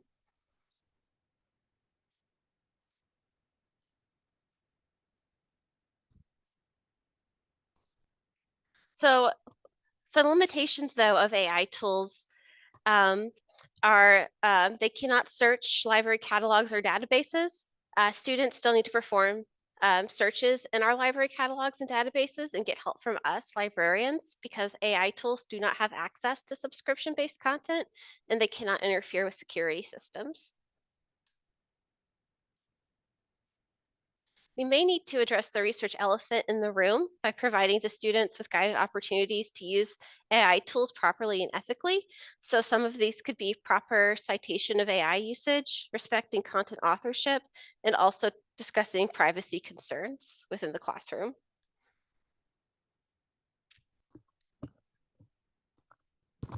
Right, next we're going to slide into and how we can think ahead and change our own expectations of ourselves with regard to how we navigate our everyday in terms of library workflows and communication. So again, before AI, getting the small stuff done, and for many of us who aren't necessarily dabbling that deeply in AI, find ourselves very frequently juggling tasks and projects of varying size and priority where we're needing to oftentimes create what we need from scratch. And the challenge of collaboration, particularly in kind of our off season, when people are working on their own personal projects and it's summer, so people are on vacation. With the use or the start of incorporating AI, some of the things that we are finding here is that it provides some instant collaboration and ideation. Even when we're working together, we can sit with an AI tool and use it to get started and move forward on something.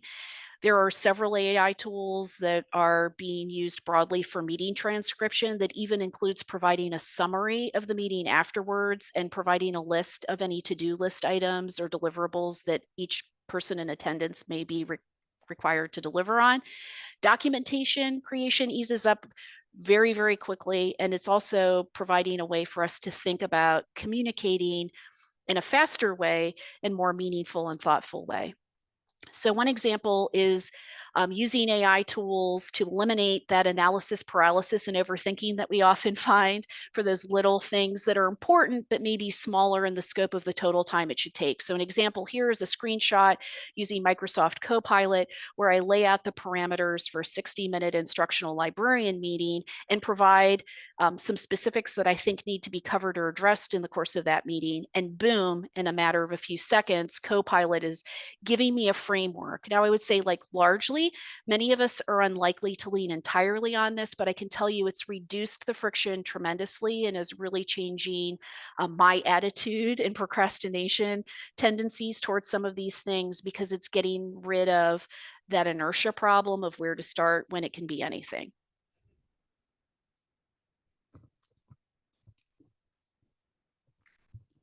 Another time saver that AI tools could be used for is creating images you need for presentation and learning tools. We have a couple examples of what we've done with that. You could type in, create an image of library students. You could also even edit the pictures, saying what certain features you want and what you want to take out. You can also use AI tools to develop emails to send to faculty or specific departments, such as the screenshot here, and use it to frame how to send emails to entire faculty departments. Of course, you would want to edit it and make it sound more like you, but as my colleague said before, it helps reduce the friction of those things just by helping you get started on them. So I think our top takeaways are, as we look ahead at how this is changing, how our role is viewed not just by ourselves, but also our two largest audiences, primarily faculty and students, that we're going into this with a fair amount of enthusiasm, tempered with some caution, because we are playing with it enough to know where it goes a little bit wonky. For example, in Lindsay's previous section where she talked about that JSTOR piece, it's giving really solid information, but it isn't accurate. And so that's an opportunity for us to understand it gives good answers, but it also gives bad answers. We're also learning that the tools aren't universally appropriate, even between specific tools that are kind of billed as being all purpose. Some of them might be more apt to be things that we would recommend or suggest or use ourselves with faculty, and others that might be of more interest to students. We can very clearly see already, even with some of the gauzy guidance that we're getting, that the impact on internal and expectations is absolutely coming, and we can see that our jobs are going to change and evolve within this. And here's what we've sampled for this and what we're still using. We've used ChatGPT, like some of the screenshots you've seen. We've used Microsoft Copilot, Goblin Tools, Dolly, and some fun apps for entertainment and image and video creation.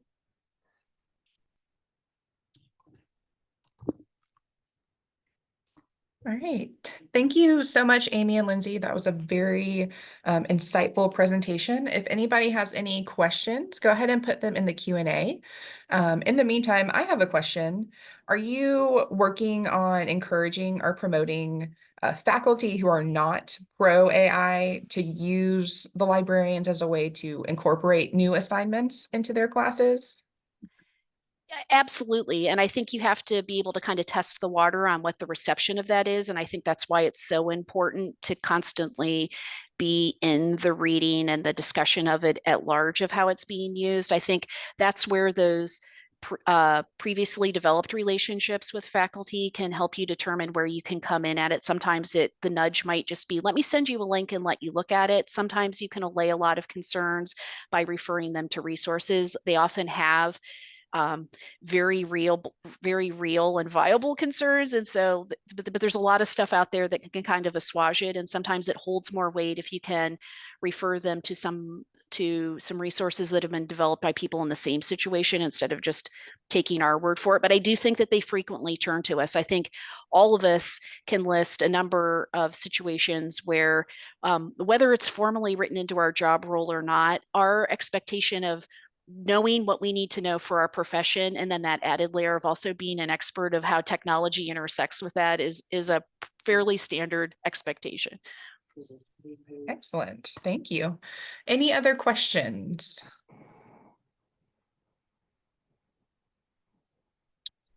Okay, so we are ending about 10 minutes early, or 15 minutes early. So at 11:35, we have our next presentation. So this is a good time to take a break, stretch your legs, and we will be back at 11:35.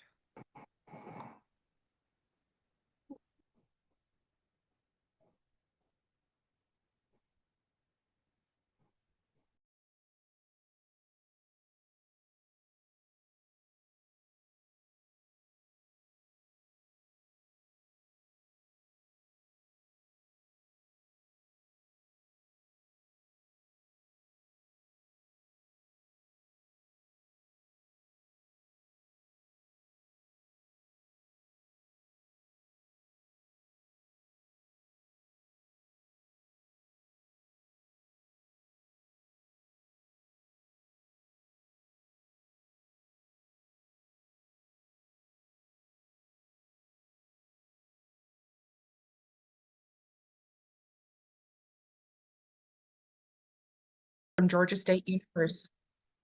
And so now we're recording, and whenever you guys are ready, go ahead and take it out. All right. Good morning. Welcome to our presentation, Nosy Parker's The Library's Place in the AI Discussion. I'm Leslie Madden, and I'm team leader for Arts and Humanities at Georgia State University's downtown campus. I am Stephanie Burnham. I'm the Learning and Engagement Librarian at Georgia State University's Newton campus. And I am Jenny Law. I'm the Learning and Engagement Librarian at the Decatur campus. So let's get started. Okay, so library workers are nosy Parkers. You may have heard this phrase in various British detective media. It means being a busybody. I think we're busybodies in the best possible ways. We're always looking for opportunities to promote the library and its resources. We're always making connections between types of information and always paying attention to trends and needs of patrons. If we go to the next. University AI conversations so far have felt like they're happening without us, and we're in the corner saying, what about privacy? What about ethics? Here are our ideas on how to insert the library into these conversations. This information is based on the workshops and training sessions we've created for faculty and students at GSU. All right, so sometimes we saw that AI terms can be used interchangeably, even when they really are distinct. So making sure that we are clarifying these terms and these definitions was really important to make sure that we're all on the same page and we start off on the right foot, right? And next, there are some high-level ethical concerns worth considering, like access, data privacy, originality, accuracy, and there are certainly even more that I think I would add to this list now. But for us, we wanted to promote an engaged and critical approach when using these chatbots. So these points helped us get there. What to share? We included ideas on how to use chatbots, from correspondence to recipes and outlines. We wanted to show the breadth of what these bots could offer beyond academics. So for shortcomings, we used generated examples to investigate some of the potential shortcomings. And we really focused our discussion on the quality of the generated answers and supplemental links, as well as, the ephemeral nature of sources and how this can make, some citing challenges in our academic setting. And there are some other shortcomings that we saw and investigated as well.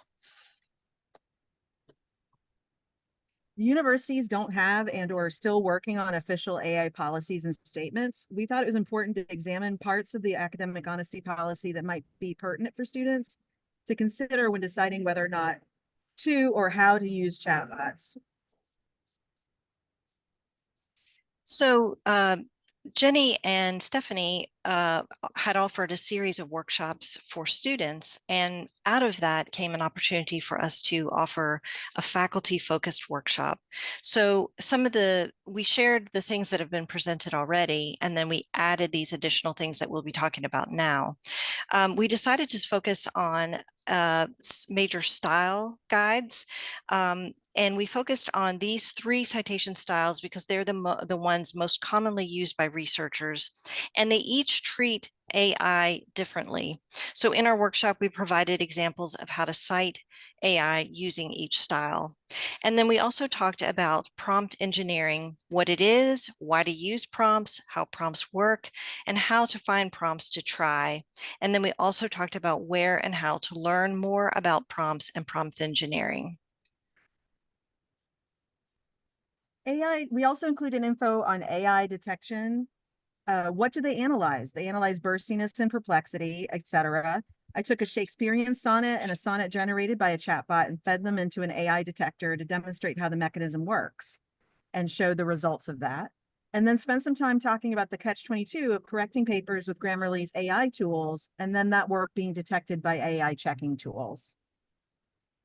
And, to sort of wrap up our discussions with faculty, generative AI and chatbots are just, one small piece of the puzzle when we think about AI. So I thought it would be interesting to sort of share other AI-backed tools that might even be more approachable than ChatGPT or generative AI, right? So these listed here are recommender systems to essentially, help researchers find citations, other collaborators, and connections between the articles in their work. And then we also talked about, things that we could do. And if you want to begin the conversation about AI at your institution, some of the things that you might do would include offering student-focused workshops, offering to talk about AI as part of course-based instruction, create a LibGuide for faculty or students about AI, and offer workshops or training for faculty as one-off workshops or as part of staff training or development days, and then talk to faculty at departmental meetings and other campus events.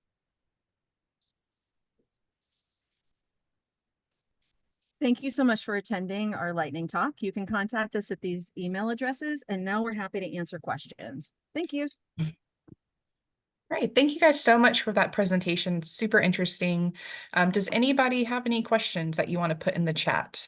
We did have a comment. Thank you for sharing those non-chat GPT tools, because I know we hear a lot about chat GPT and not a lot else. But does anybody have any questions?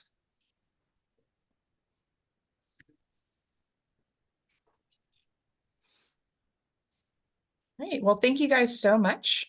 I think now we are breaking for lunch at 11:40, and we'll return at 12:15 for the Lunch and Learn Roundtable. So before you leave, let me give you a couple of housekeeping things to remind you.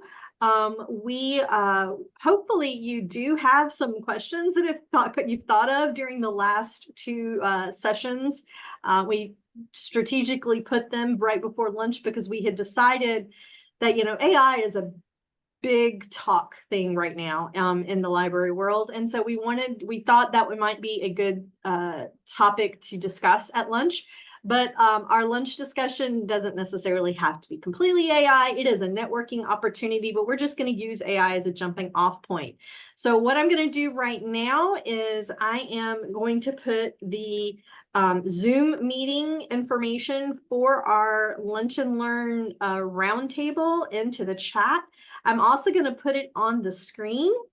And so you have, and we'll start back at 12:15 to be able to have that discussion in a room, which will allow us, whoops, and okay, yeah, I'm sharing the right one. That will allow us to actually have a discussion like we normally do in Zoom, where we don't have to keep turning on and turning off people's ability to share verbally. So go grab some lunch, be thinking about what you thought about AI issues in your library, or whether you're pro AI or anti-AI and all that kind of good stuff. And we will meet back in this room, not where we're currently at, but in the room that's on the screen at 12:15 to have a hopefully a great discussion. So see you then. News navigating information literacy in a polarized political climate. And I just want to remind all of our attendees that please put any questions about the presentation to Allison in the question and answer session. And then if you have just other little comments to go in the chat, like good job, or I use that tool, or this is really cool, whatever that means, that just goes in the chat. And then at the end of the session, we'll have about 5 minutes to answer those questions. And so take it away, Allison.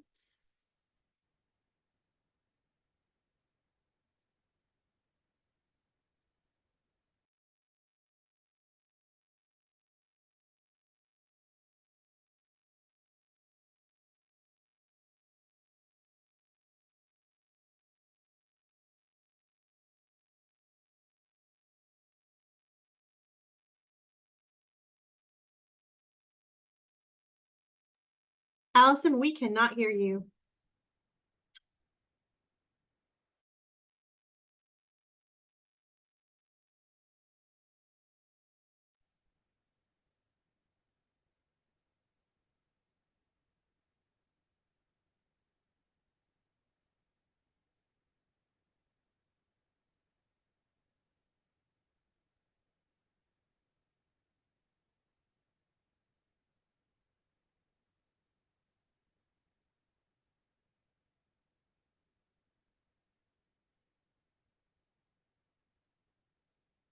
All right, We can hear you now. okay, perfect. All right, so I'm assuming you can see my screen too? Yes. Just double checking. Okay, perfect. All right, so once again, my name is Allison Cook, and I'm the Business and Government Information Librarian at Columbus State University. So that's just a very short bio about me. I've been in libraries for about 15 years as an academic librarian, and for about 10 years, I've been teaching at CSU some form of information literacy. So I'm going to go into a little bit about what course I used to teach, developing my course, and then get into how I overcame some of the challenges that I thought I might have creating it. So I started working in academic libraries in 2012, and I've always had a passion and interest in teaching some sort of research methods and information literacy. And my research interest was in disinformation and propaganda in war, conflicts, etc. So when I came here in 2015 to CSU, I was really thrilled that I'd be able to teach information literacy. We had a course that was titled LIBR 1105 Library Research Methods. So it was a form of just teaching general library skills and information literacy.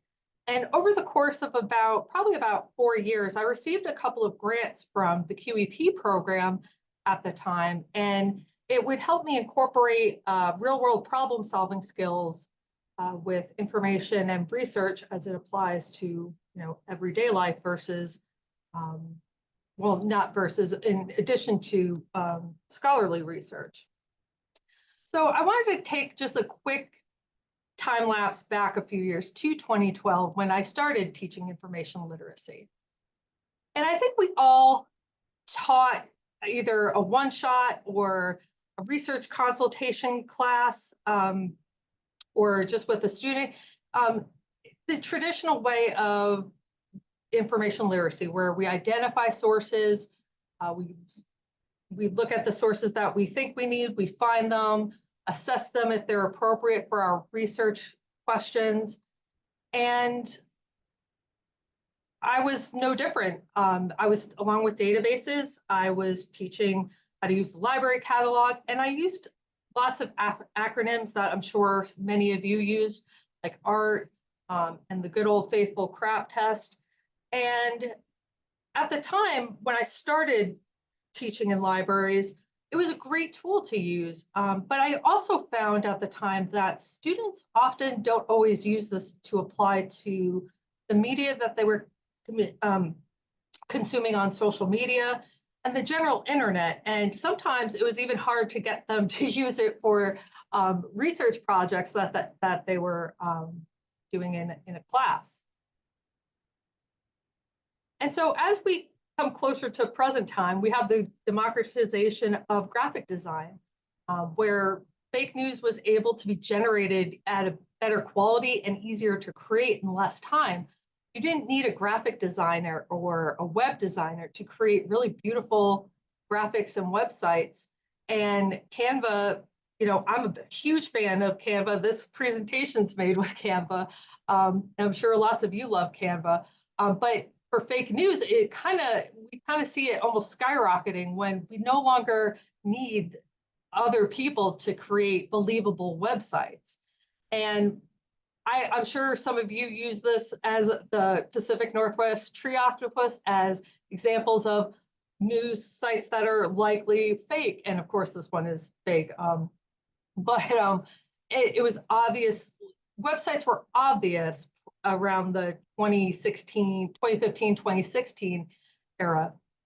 And as we keep going, you all know that fake news doesn't look so obviously fake anymore. And we started seeing headlines that, weren't absurd like what you would see at a checkout line at the grocery store. And it wasn't enough to teach that social media posts, you should check before you share, and that's all great. But students typically don't do that. People in general typically don't check before they share. And prior to 2016, Facebook was probably the most well-known and possibly the most used. I don't have the stats for that. But since around this time, people and students, people in general, take information that they see on Facebook, whether it's their uncle or a professional doctor, and look at it as it's more authoritative than something that they might find on Galileo. And then deep fakes, we start seeing at the end of 2015, really becoming into the mainstream. And I linked pretty much everything. So if you want to see this in real time, but I don't think any of these are actually Barack Obama, but they are very, very good deep fakes. And this is going on almost 10 years ago. So if I had to put a date on when really everything changed when it came to fake news and how we teach it and information literacy, I would say it was January 11th of 2017, when Donald Trump called out two media organizations at an official press conference, and then would later say that the press is the enemy of the people. So then we go from having absurd supermarket headlines to headlines that really aren't all that absurd anymore. And these are the top fake news stories of 2016 by the end of 2016. And yeah, they're still absurd to us because we're mostly pretty well read. We know generally what's going on in the world, more than the average person, definitely, I would say. But we went from the tree octopus to fake news that was kind of sort of sounding a little more real than it should. And there's lots of literature starting at this point that students can't really tell the difference between real and fake news anymore. And then when we start looking at the political fake news that was coming out, it was becoming more targeted, more pointed. And when it used to be more absurd and almost comical. So cue in around 2018, 2019, CSU decides to restructure general education requirements. So LIBR was removed from the cluster of courses that students could choose from, which really kind of bummed me out because I really love to teach information literacy. Not that I'm influencing the world, but one person at a time, maybe I can get them to fact check once or something like that. But they introduced the block of courses of perspectives courses, and I'm not sure if this is a system-wide initiative, but perspectives was a group of classes of courses that you could take that were kind of more, I guess, real world focused and elective. So I remember another one was called Personal Finance and Financial Literacy, Adulting 101.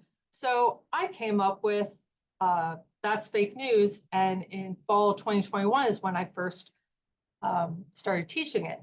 The first time I taught it face-to-face, but I felt it seemed like it would be better at the time to teach it face-to-face. But then when I actually taught it face-to-face, it's a much better course online because I don't like to stand up and just click on things for students when they can easily just do that at home and on their own time and whatnot. So I now teach it online, so students can look at my lectures, and content on their own time, and they can click and follow along with me without having to go to actual course. So when I was planning the course, the three things that I outlined, to start, I thought would be the topics. What topics did I want to include?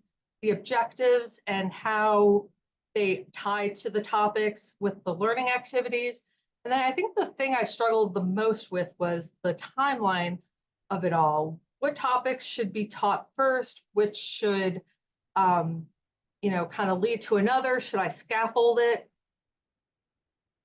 So then I came up with this topic outline, and I'm going to have to actually redo this after seeing some of the presentations, because I have to start adding AI into this as one of the topics.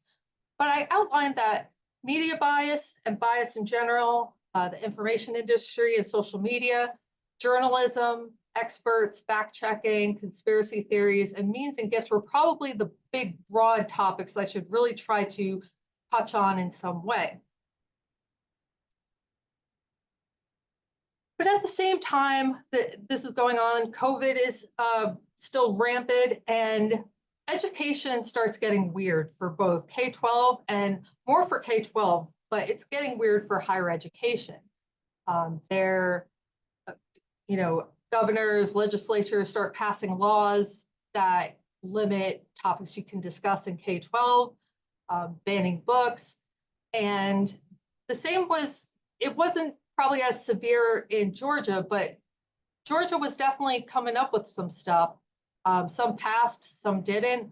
But one thing I remember in particular that kind of, I wouldn't say unnerved me, but really made me intentional when how and what I taught in That's Fake News is, I remember being asked to record any courses, not just me personally, the college as a whole, that might have where what was taught might shed a negative light on white Christian males, that might teach CRT. I think this was a system-wide request by the legislature, so many of you might remember that as well. So I kind of got a little, I wouldn't say nervous, but does talking about fake news count? Because fake news doesn't have to talk about racism, but it can lead to it pretty easily. So I went to our dean, and I think that's, if you're going to teach a topic that you're not sure of how it might go over, or we're in a climate that's it might be a little sensitive, I guess you could say. I would go to your, supervisor, dean, and of course they have to sign off on courses that you teach, but really kind of get their opinion on in my case, I talked about my concerns with the political climate. I'm not tenured. I don't have any, there's no track at CSU for librarians to become tenured. So I wanted to make sure that I maintained academic integrity and academic freedom, but also minding that we're in weird times. So, and another reason why I was kind of intentional and really was thoughtful in planning how I talked about different topics was my last semester of teaching LIBR, I was told that I was, I forgot the exact words, but because I always used, when I taught LIBR, I always used, if I used a source that was considered liberal, I'd follow up with a source that was considered conservative. So political ideologies wouldn't be questioned, but I was told that I was a leftist and indoctrinating leftist media sources. And I tried to explain that, I always counter with, the opposite side.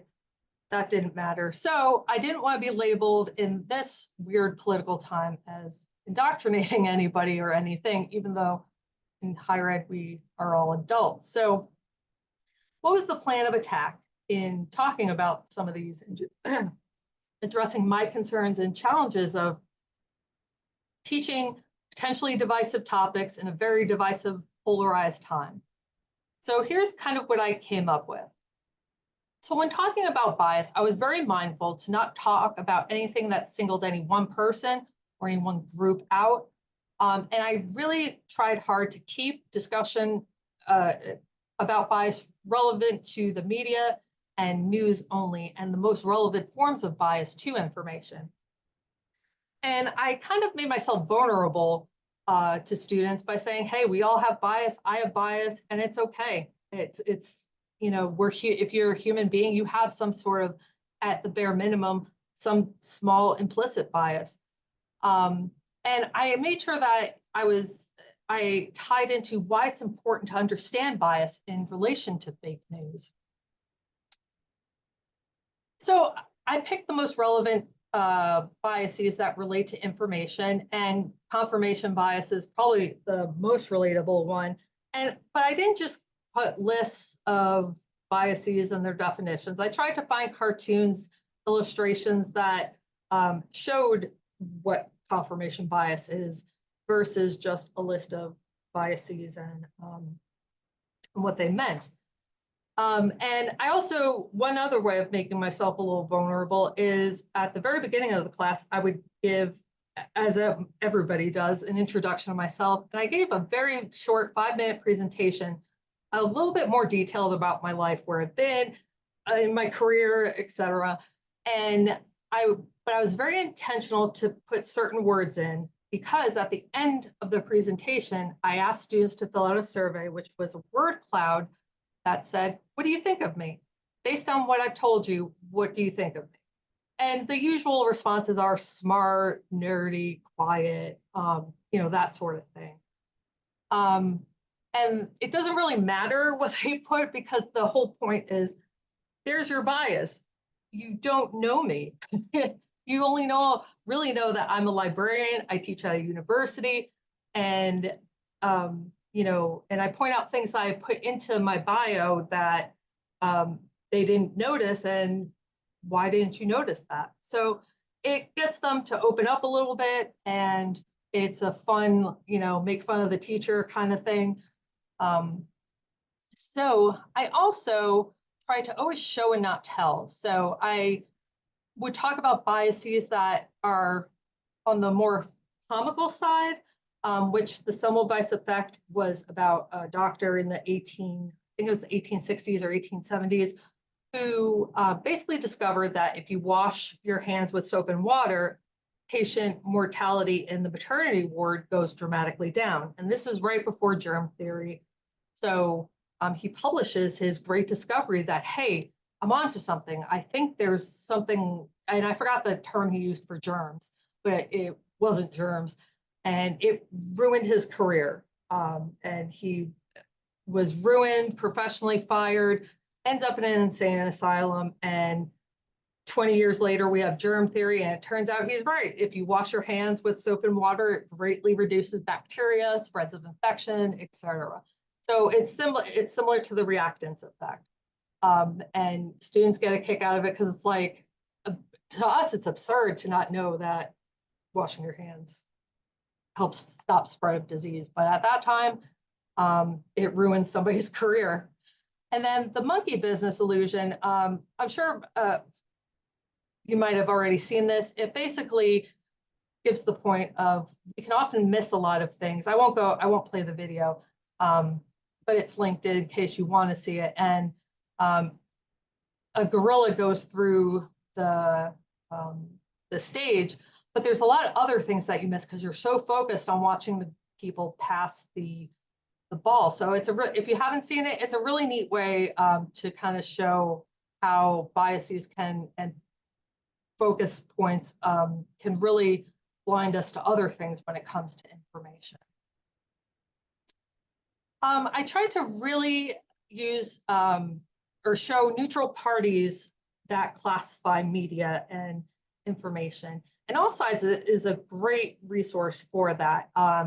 So it's not just me saying it, it's other neutral parties that are saying that this news organization is center left, or the center right, or far left, far right. And I tried to show them how it was nonpartisan. Ballotpedia is a great tool for if you're talking about election information and government information related to elections, because it's just giving you the facts as they are. You know, it tells you who's in charge of what, and it's a really great tool. It links to everything, even legislation that's coming out about elections. And then I showed them why you can trust these sources, and showing them how to find statements about editorial independence. And I have a lecture that's titled "Everyone is Biased and That's Okay." And I didn't know it when I titled it, but see, everybody is biased and that's okay. They agree with me. So, and they're nonpartisan. They use very neutral language. So it's, if somebody is coming into my class, or a legislature is heard that Allison Cook is teaching about media bias again, they can see where I'm leading students to.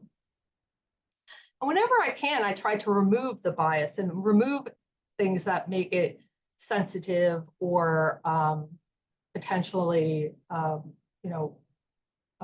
polarizing. I won't open all these because I think with the presentation screen, it won't show where it opens up to, but comparing the news is an assignment that I give. And basically I take two news stories, one from the source that is considered far left and one that is considered far right, and I copy and paste the text into a Word document, and I eliminate all possibilities of them seeing.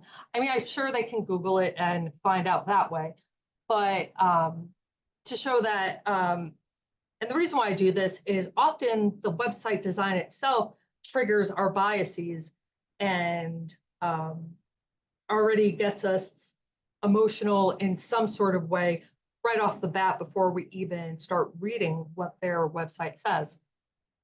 I also use a randomizer, and if you click on this, it took a little bit of time, not really all that much, but I make a spinner wheel that's a randomizer, and I put every single media source that is on the all sides chart.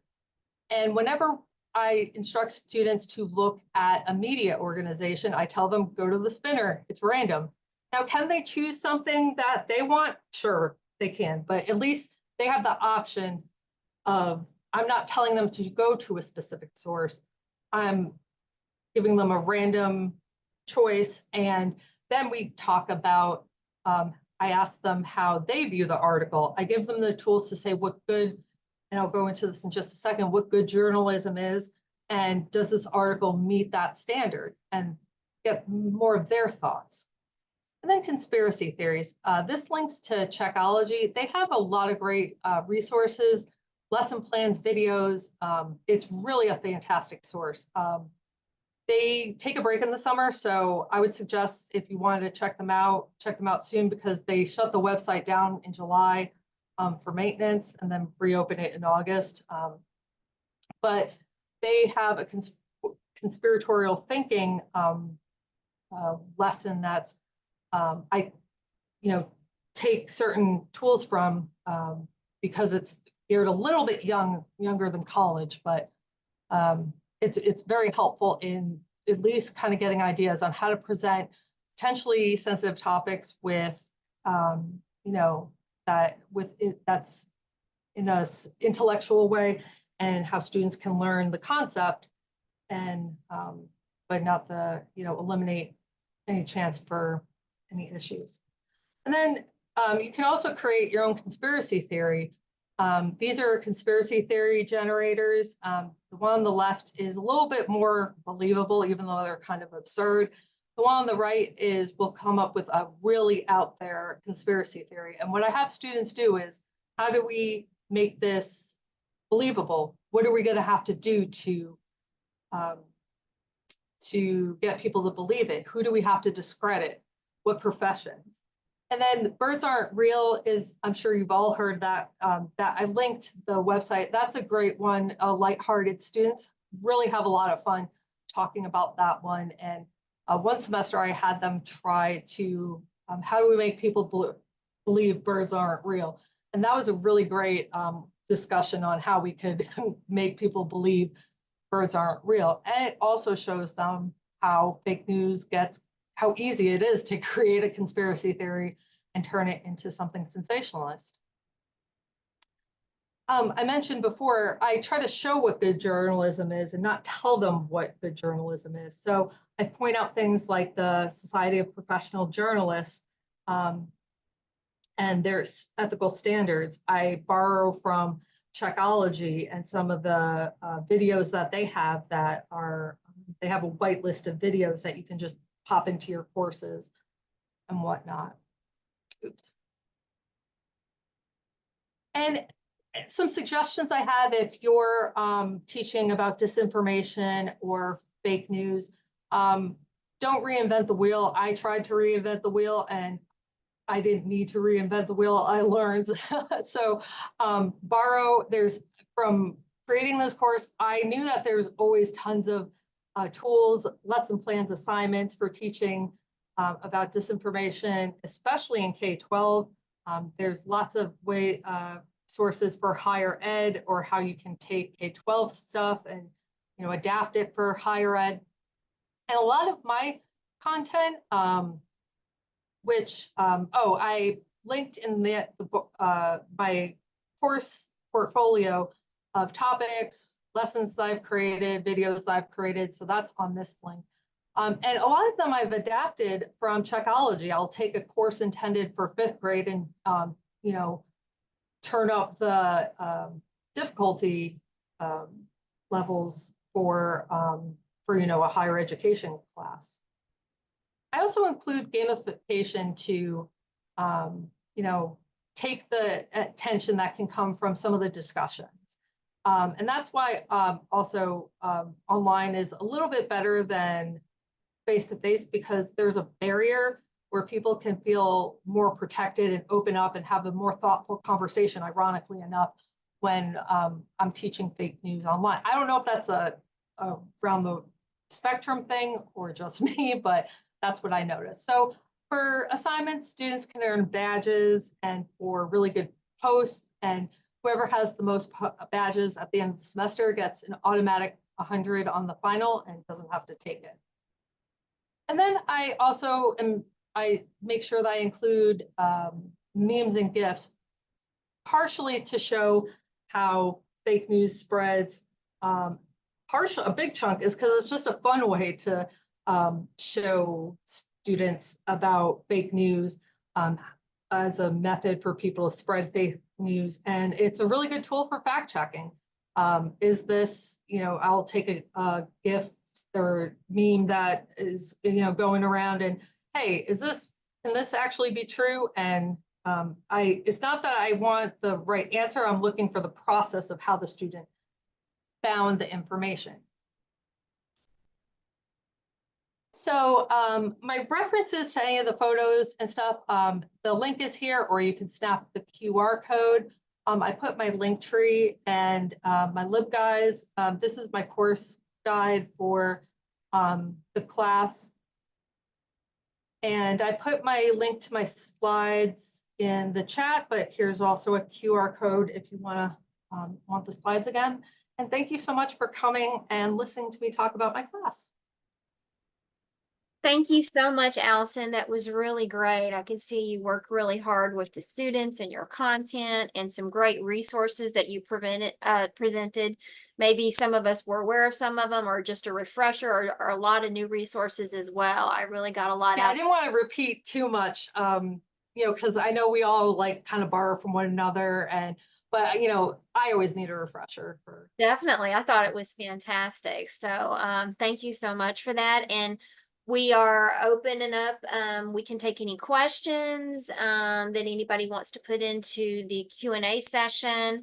I don't see anything in the chat at the moment. Any comments yet? Other than thank you. Everyone is thrilled with your presentation. And feel free to email me if you wanted any tips, or anyone's welcome to use anything I make, because chances are I borrowed it from somebody else too, or Checkology. Yeah, I'm really big into not reinventing the wheel also. So yeah, I didn't do it on purpose, but I was trying to, and I'm like, wait a second, I'm trying to reinvent the wheel. This is stupid. So I'm all doing that. Does anybody have any questions about maybe some ways that she engages the students or about some of the content or how we could scale it differently or anything like that. Happy to submit those questions if anybody has anything. Again, oh, Teresa has a question. She can't access the Q&A. The hand washing example, I love that illustration, but I'm increasingly wary since COVID of sharing examples that cast doubt on the scientific process. Have you encountered that in your classes at all? Not yet, oddly enough. And I don't know if people thought it, but nobody's really, and we've had some really good conversations about, nothing that's like really tough, but we got into talking about memes and fake news stories. Sometimes the conversation leads to something that's a little sensitive, but no, not yet. But I was really, I don't know if I was out of bounds for being nervous. Once the legislature started doing things, I was like, but I also was like, I gotta teach this course. Like, this is what I'm supposed to do. So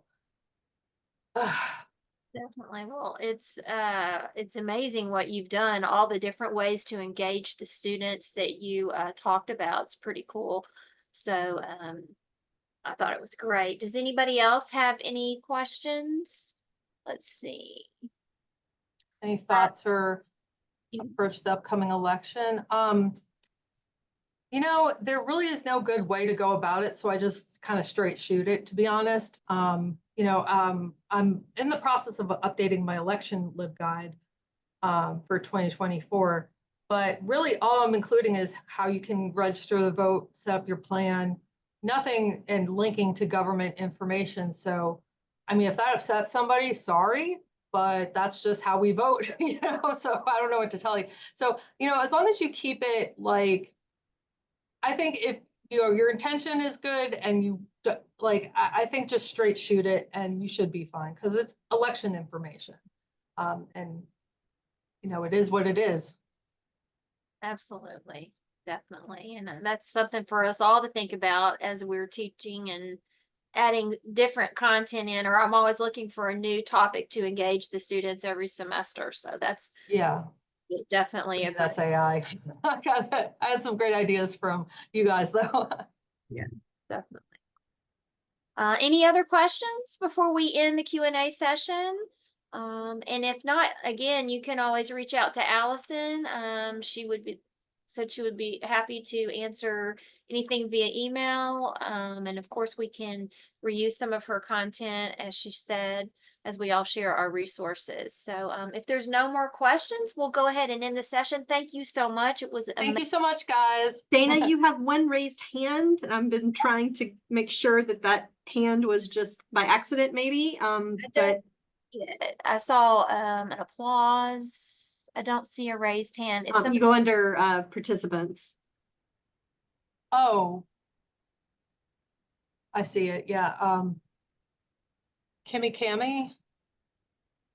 I still don't even see. I don't even see. The different chats is weird. Does anybody have a question, or if do you want to just put it in the chat? Because I don't see the raised hand, so I'm not sure why I don't see that. I'm not trying to ignore anyone for sure. Somebody did ask, do you need your mic turned on to ask a question? If you're going to speak, yes. If not, you can put a question in the Q&A. Okay, I'm sorry, I don't see that raised hand. Or that's okay. They haven't responded, so we can move on. Yeah, they haven't responded. So it's, just email me if. All right, well, great. Right, thank you so much, everybody. All right, we'll take a short break, and if the next presenter would like to go ahead and load their slides or wait a couple minutes, whatever, that's fine too. But we are going to take a short little break, like just a few minutes. So.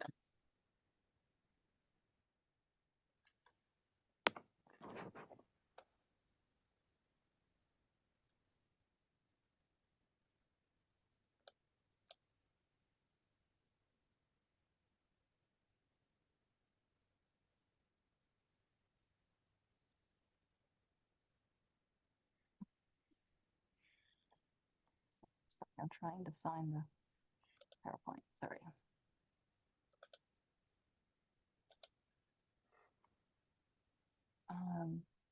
Excuse me, I'm not seeing, there we go.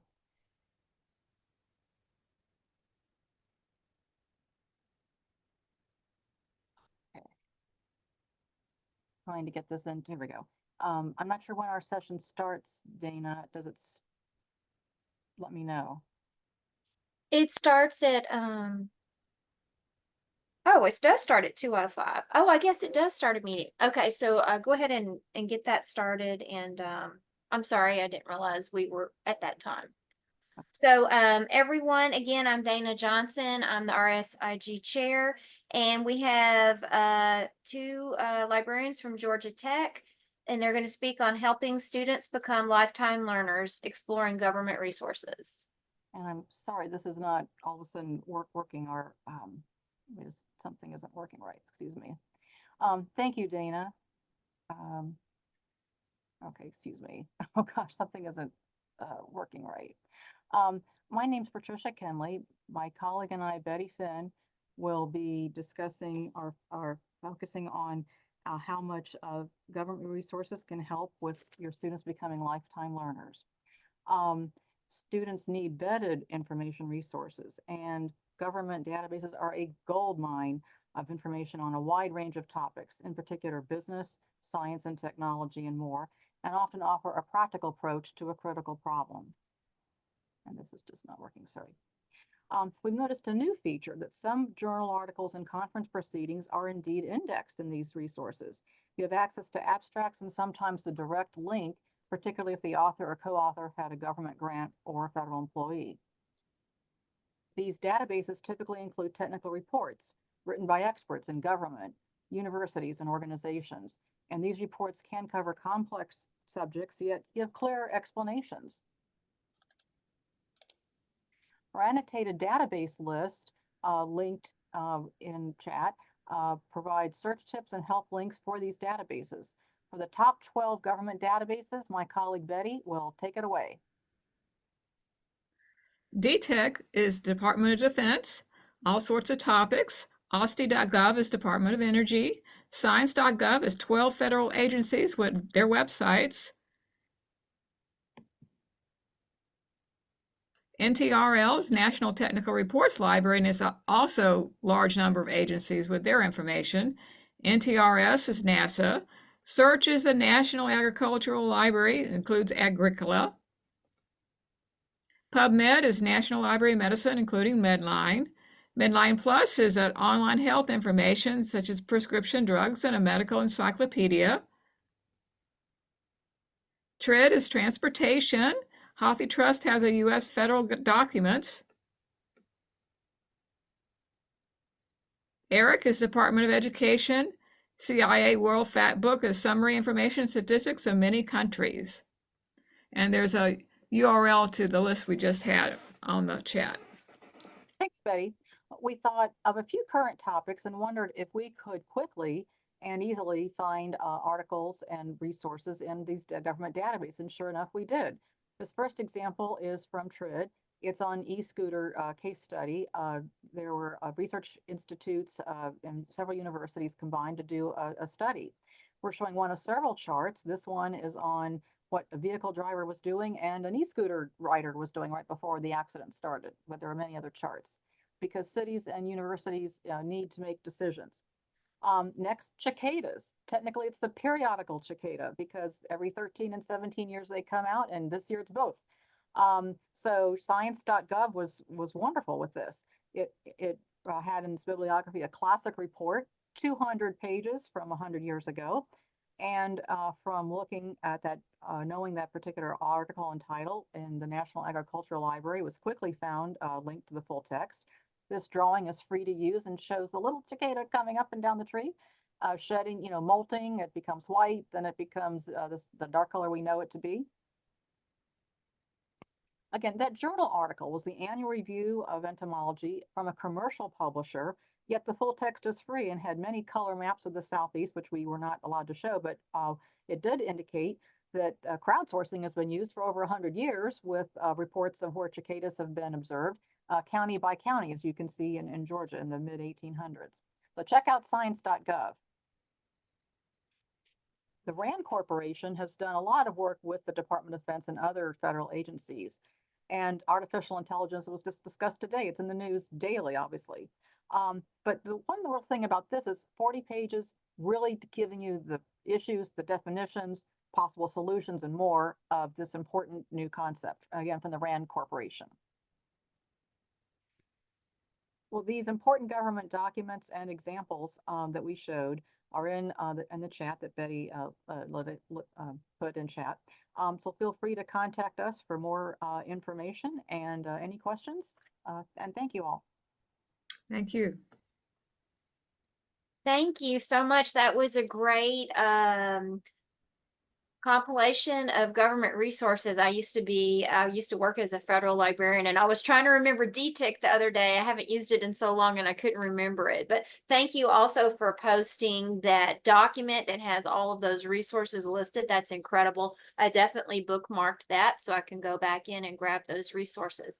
Does anybody have any questions about the resources or how they're using them, or they engage the students, or maybe there was a resource they mentioned that you're not aware of and you have a question about what kind of content that resource provides for us, anything like that? I guess one of my questions would be, I think if I remember for DTEC, there's certain information you have access to and certain information you don't, depending on like clearance and things like that. Yes. David's, Betty's our expert on that. Well, I'm not an expert, but I know some. Yeah. The Department of Defense, more than half of their database is in a restricted access control database called RNE Gateway. And so what the public sees is less than half of what they have in that database, and that database indexes restricted publications that the public cannot see unless they go through the registration process and get approved, and they have to have a contract and so forth. But so yes, you're right. Facing one is the DTEC product. Yeah, so that's the public. But still, there is definitely a plethora of resources out there that it's available freely through the government. So take advantage of those and go in and look at that document. And if nobody has any questions, we will go in. I haven't seen any more questions. I think Angela said she likes the government docs for finding coloring pages. That's pretty cool. That's a good idea. But go in and grab that document, look at those resources, contact these librarians if you have questions, and we will take a break. And then the next session is starting at 2:15. And so if the next group would like to go in and upload their presentation, and then we'll get started in just a minute or two. Thank you. Thank you so much.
All right, everyone. Welcome to our last session of the day. My name is Dana Johnson. I'm the RISIG chair this year, and I'm going to moderate this session. This afternoon, this session is brought to you by Brenau University's Mickey Waldrop and Catherine Hunko, and they are going to talk about changing language to meet the long-term professional expectation of literature reviews. So please take it away, and we are looking forward to this presentation. Right, thank you. Yes, my name is Catherine Junco. I am the graduate research and instruction librarian at Brunel University.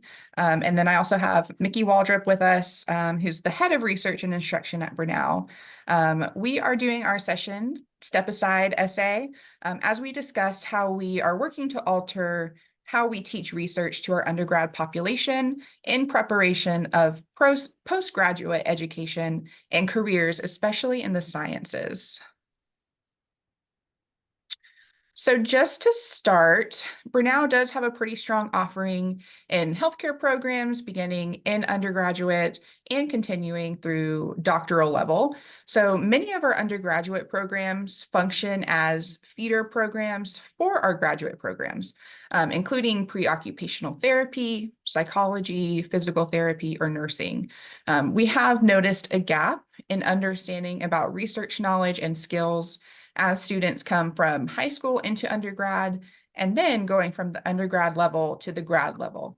So that we hope by preparing students with a stronger curriculum of research early in their academic career, it's going to help them in future grad programs where the research expectations are more stringent.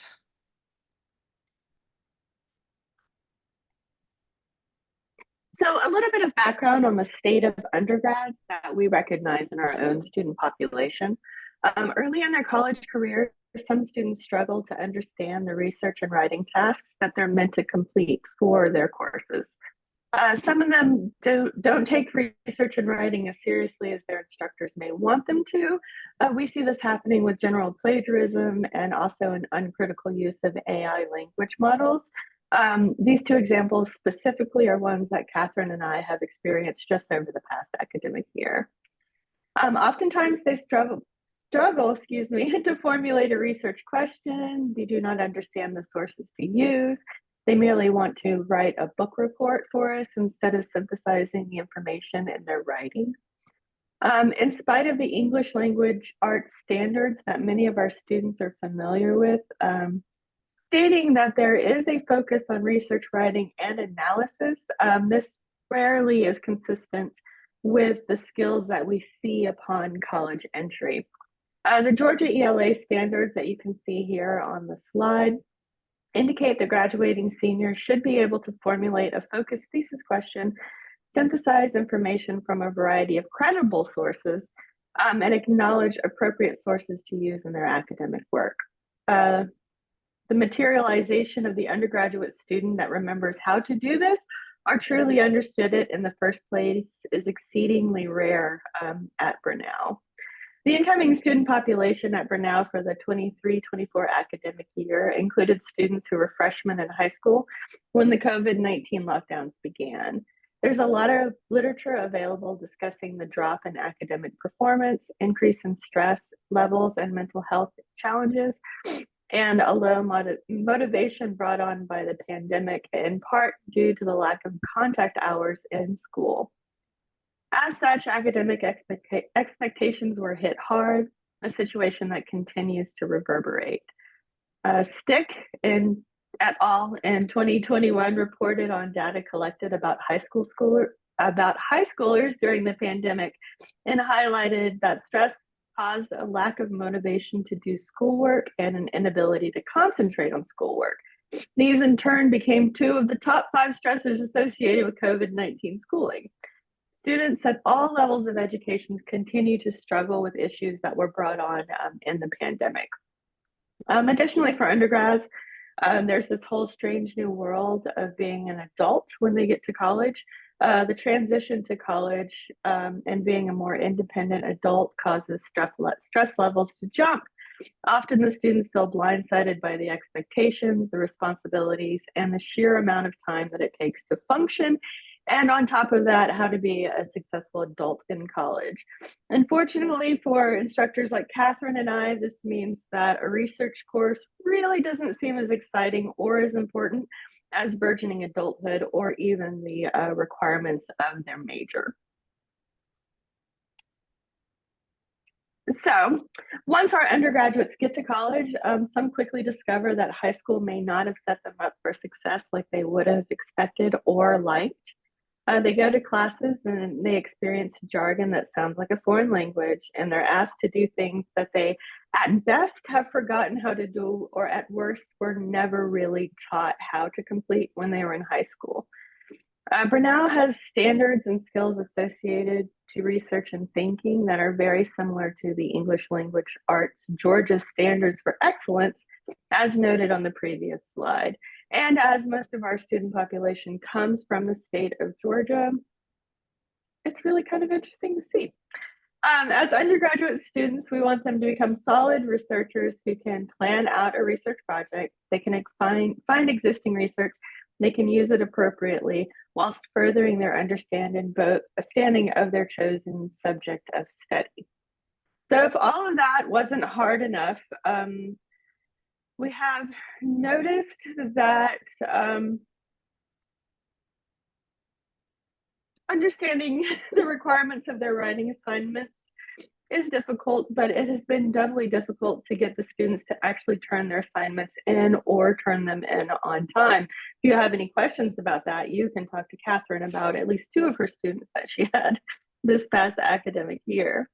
So since the pivot to online education during the pandemic, deadlines became and have remained very flexible in the primary education environment. There's evidence, and we're seeing it firsthand in our courses, that a lack of motivation caused by stress and a general tendency to procrastinate coupled with flexible deadlines are what students now expect to experience when they're in college.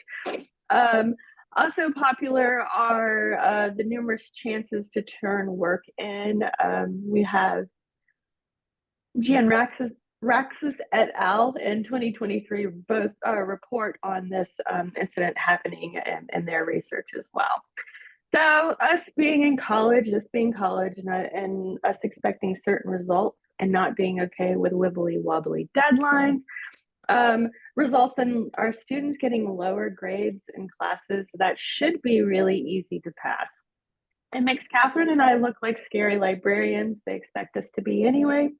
So with all of that, we came up with a plan that would help our undergraduates in the sciences and psychology learn how to research and write at a higher education academic standard. And we would do so in such a way that would prepare them to understand these skills using the vocabulary akin to their continued work in the sciences, either at the graduate level or in their science-based careers.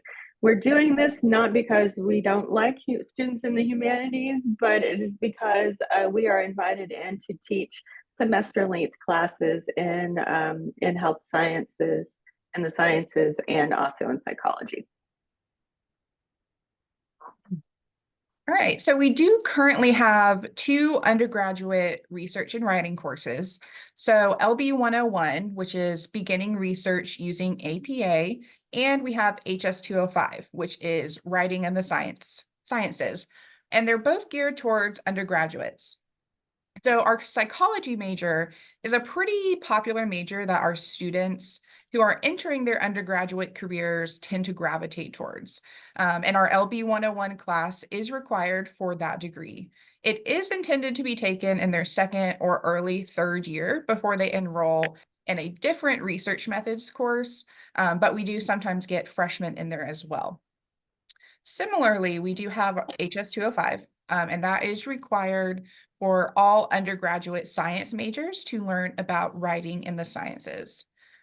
And then for our grad students, our dedicated course is LB 501, which is tailored towards our psychology students who are in their thesis groups. So essentially, we are facilitating the writing of their 2nd chapter of their thesis, which corresponds to the literature review.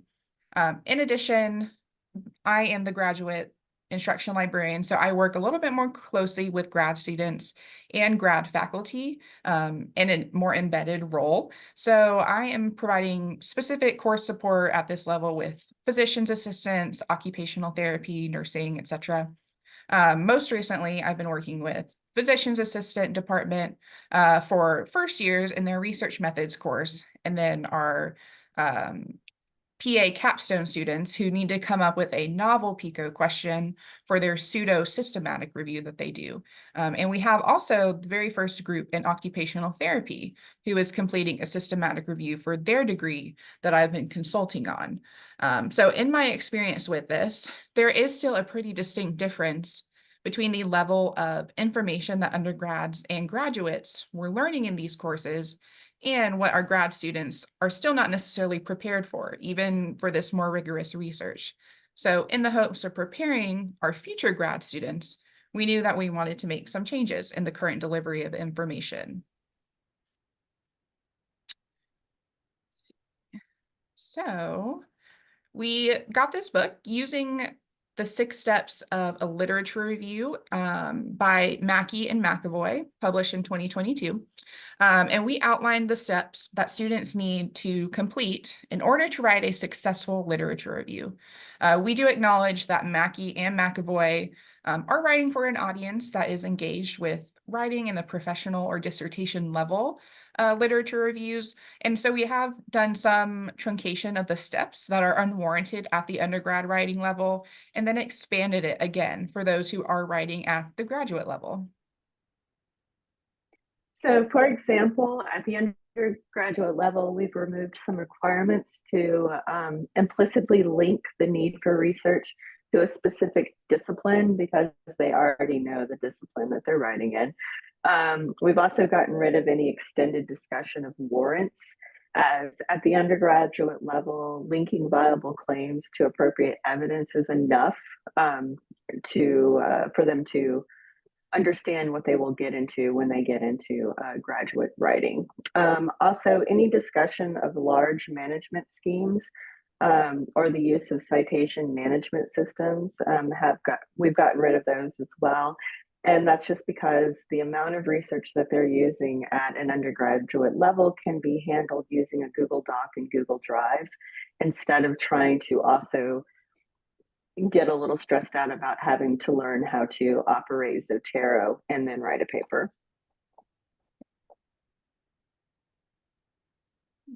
So some of the other things that we have implemented, we do use a little bit more research-specific jargon to familiarize our undergrad students with a higher level of research, but we are, of course, attempting to define such terms in simple ways that is not going to impede the understanding of the research and writing process.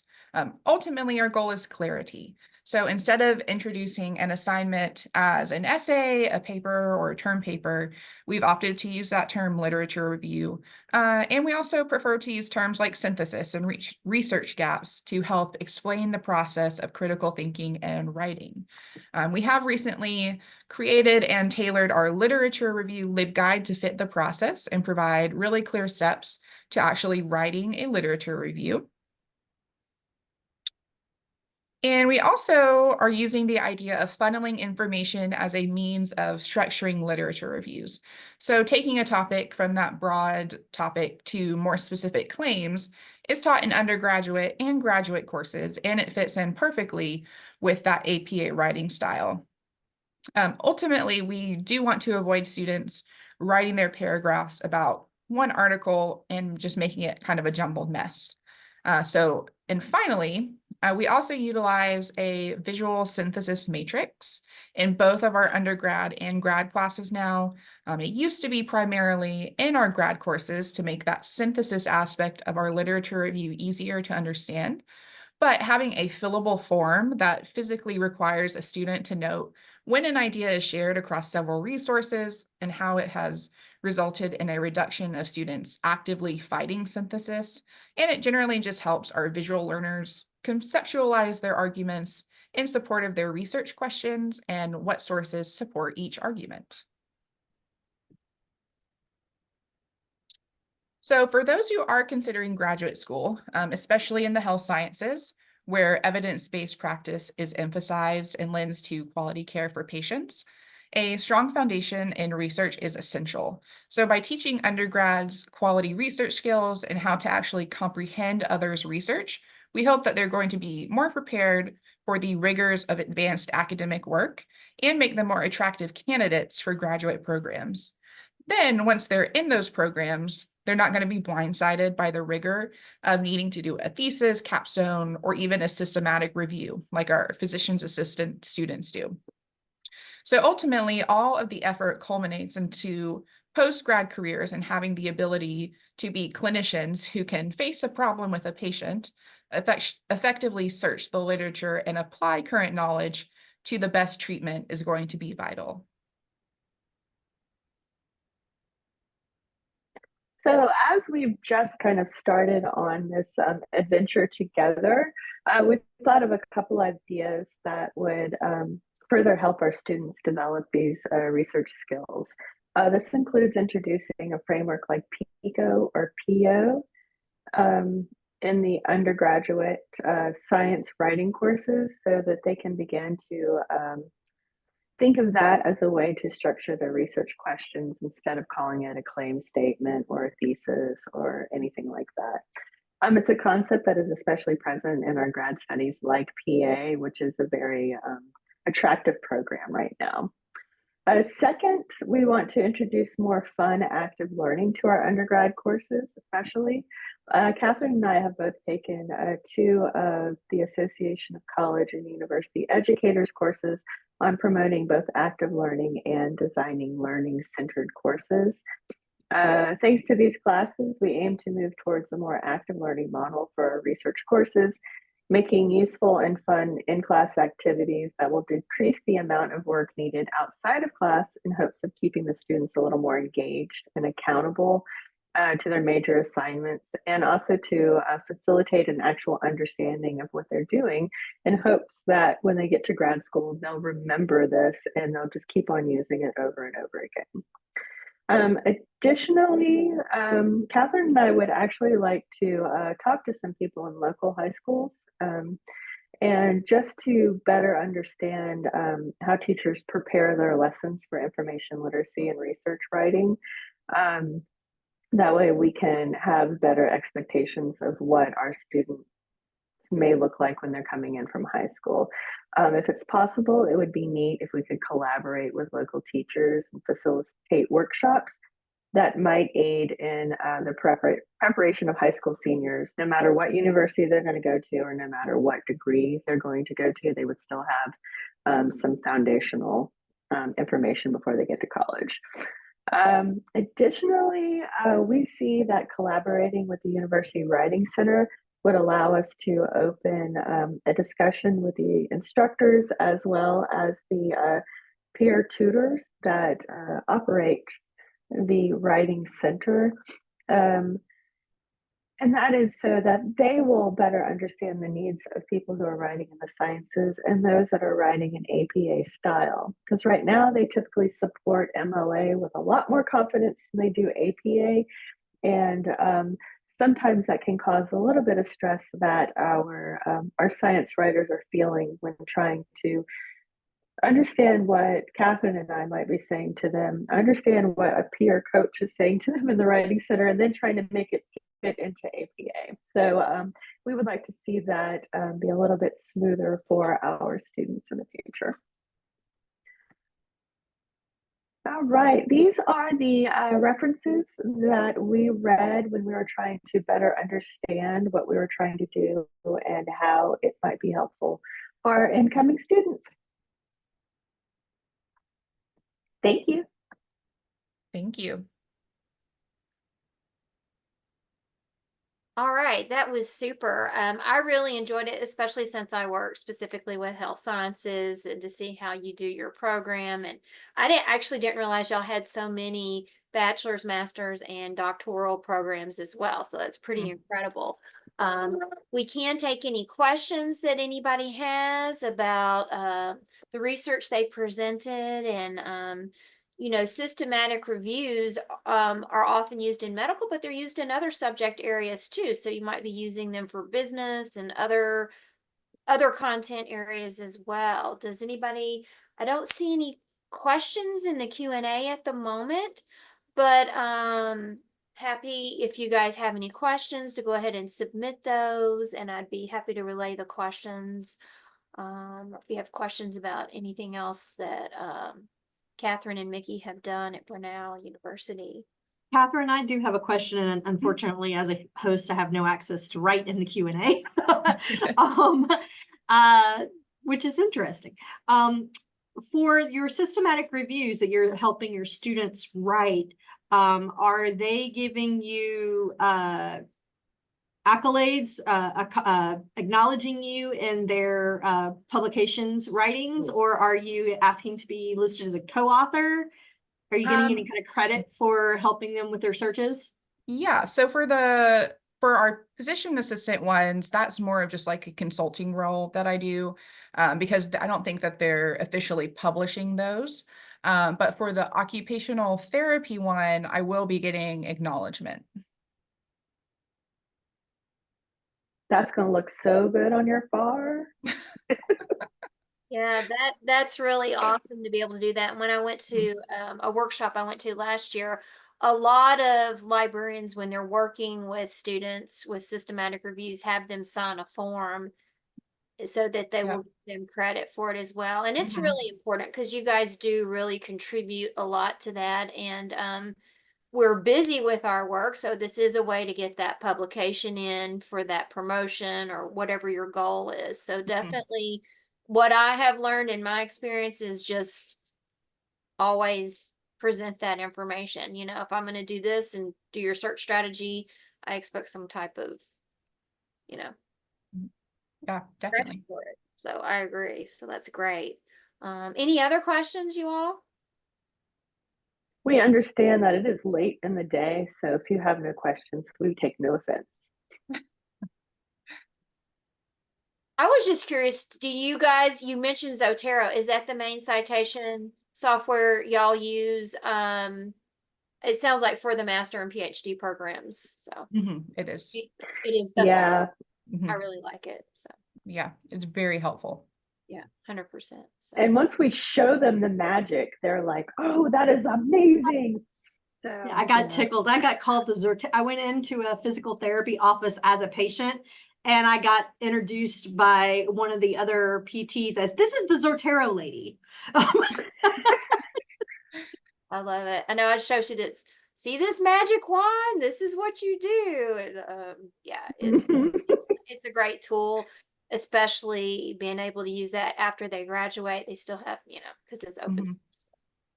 Like that. Okay, any other questions, you all?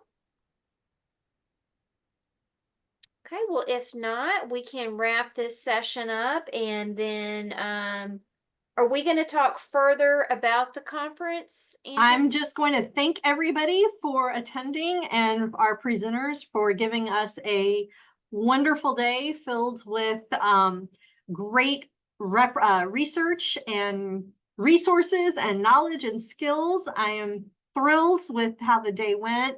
Thank you for sharing, and for those who participated, for our attendees, I hope you got at least one good idea out of a session. You should be getting from me probably towards the end of next week a email follow-up, and we hope to get the recordings, if they worked properly, posted sometime in the next couple of weeks as well. So thank you so much for making the GLITR 2024 conference a success, and we look forward to hearing your feedback shortly. Have a great weekend, everybody.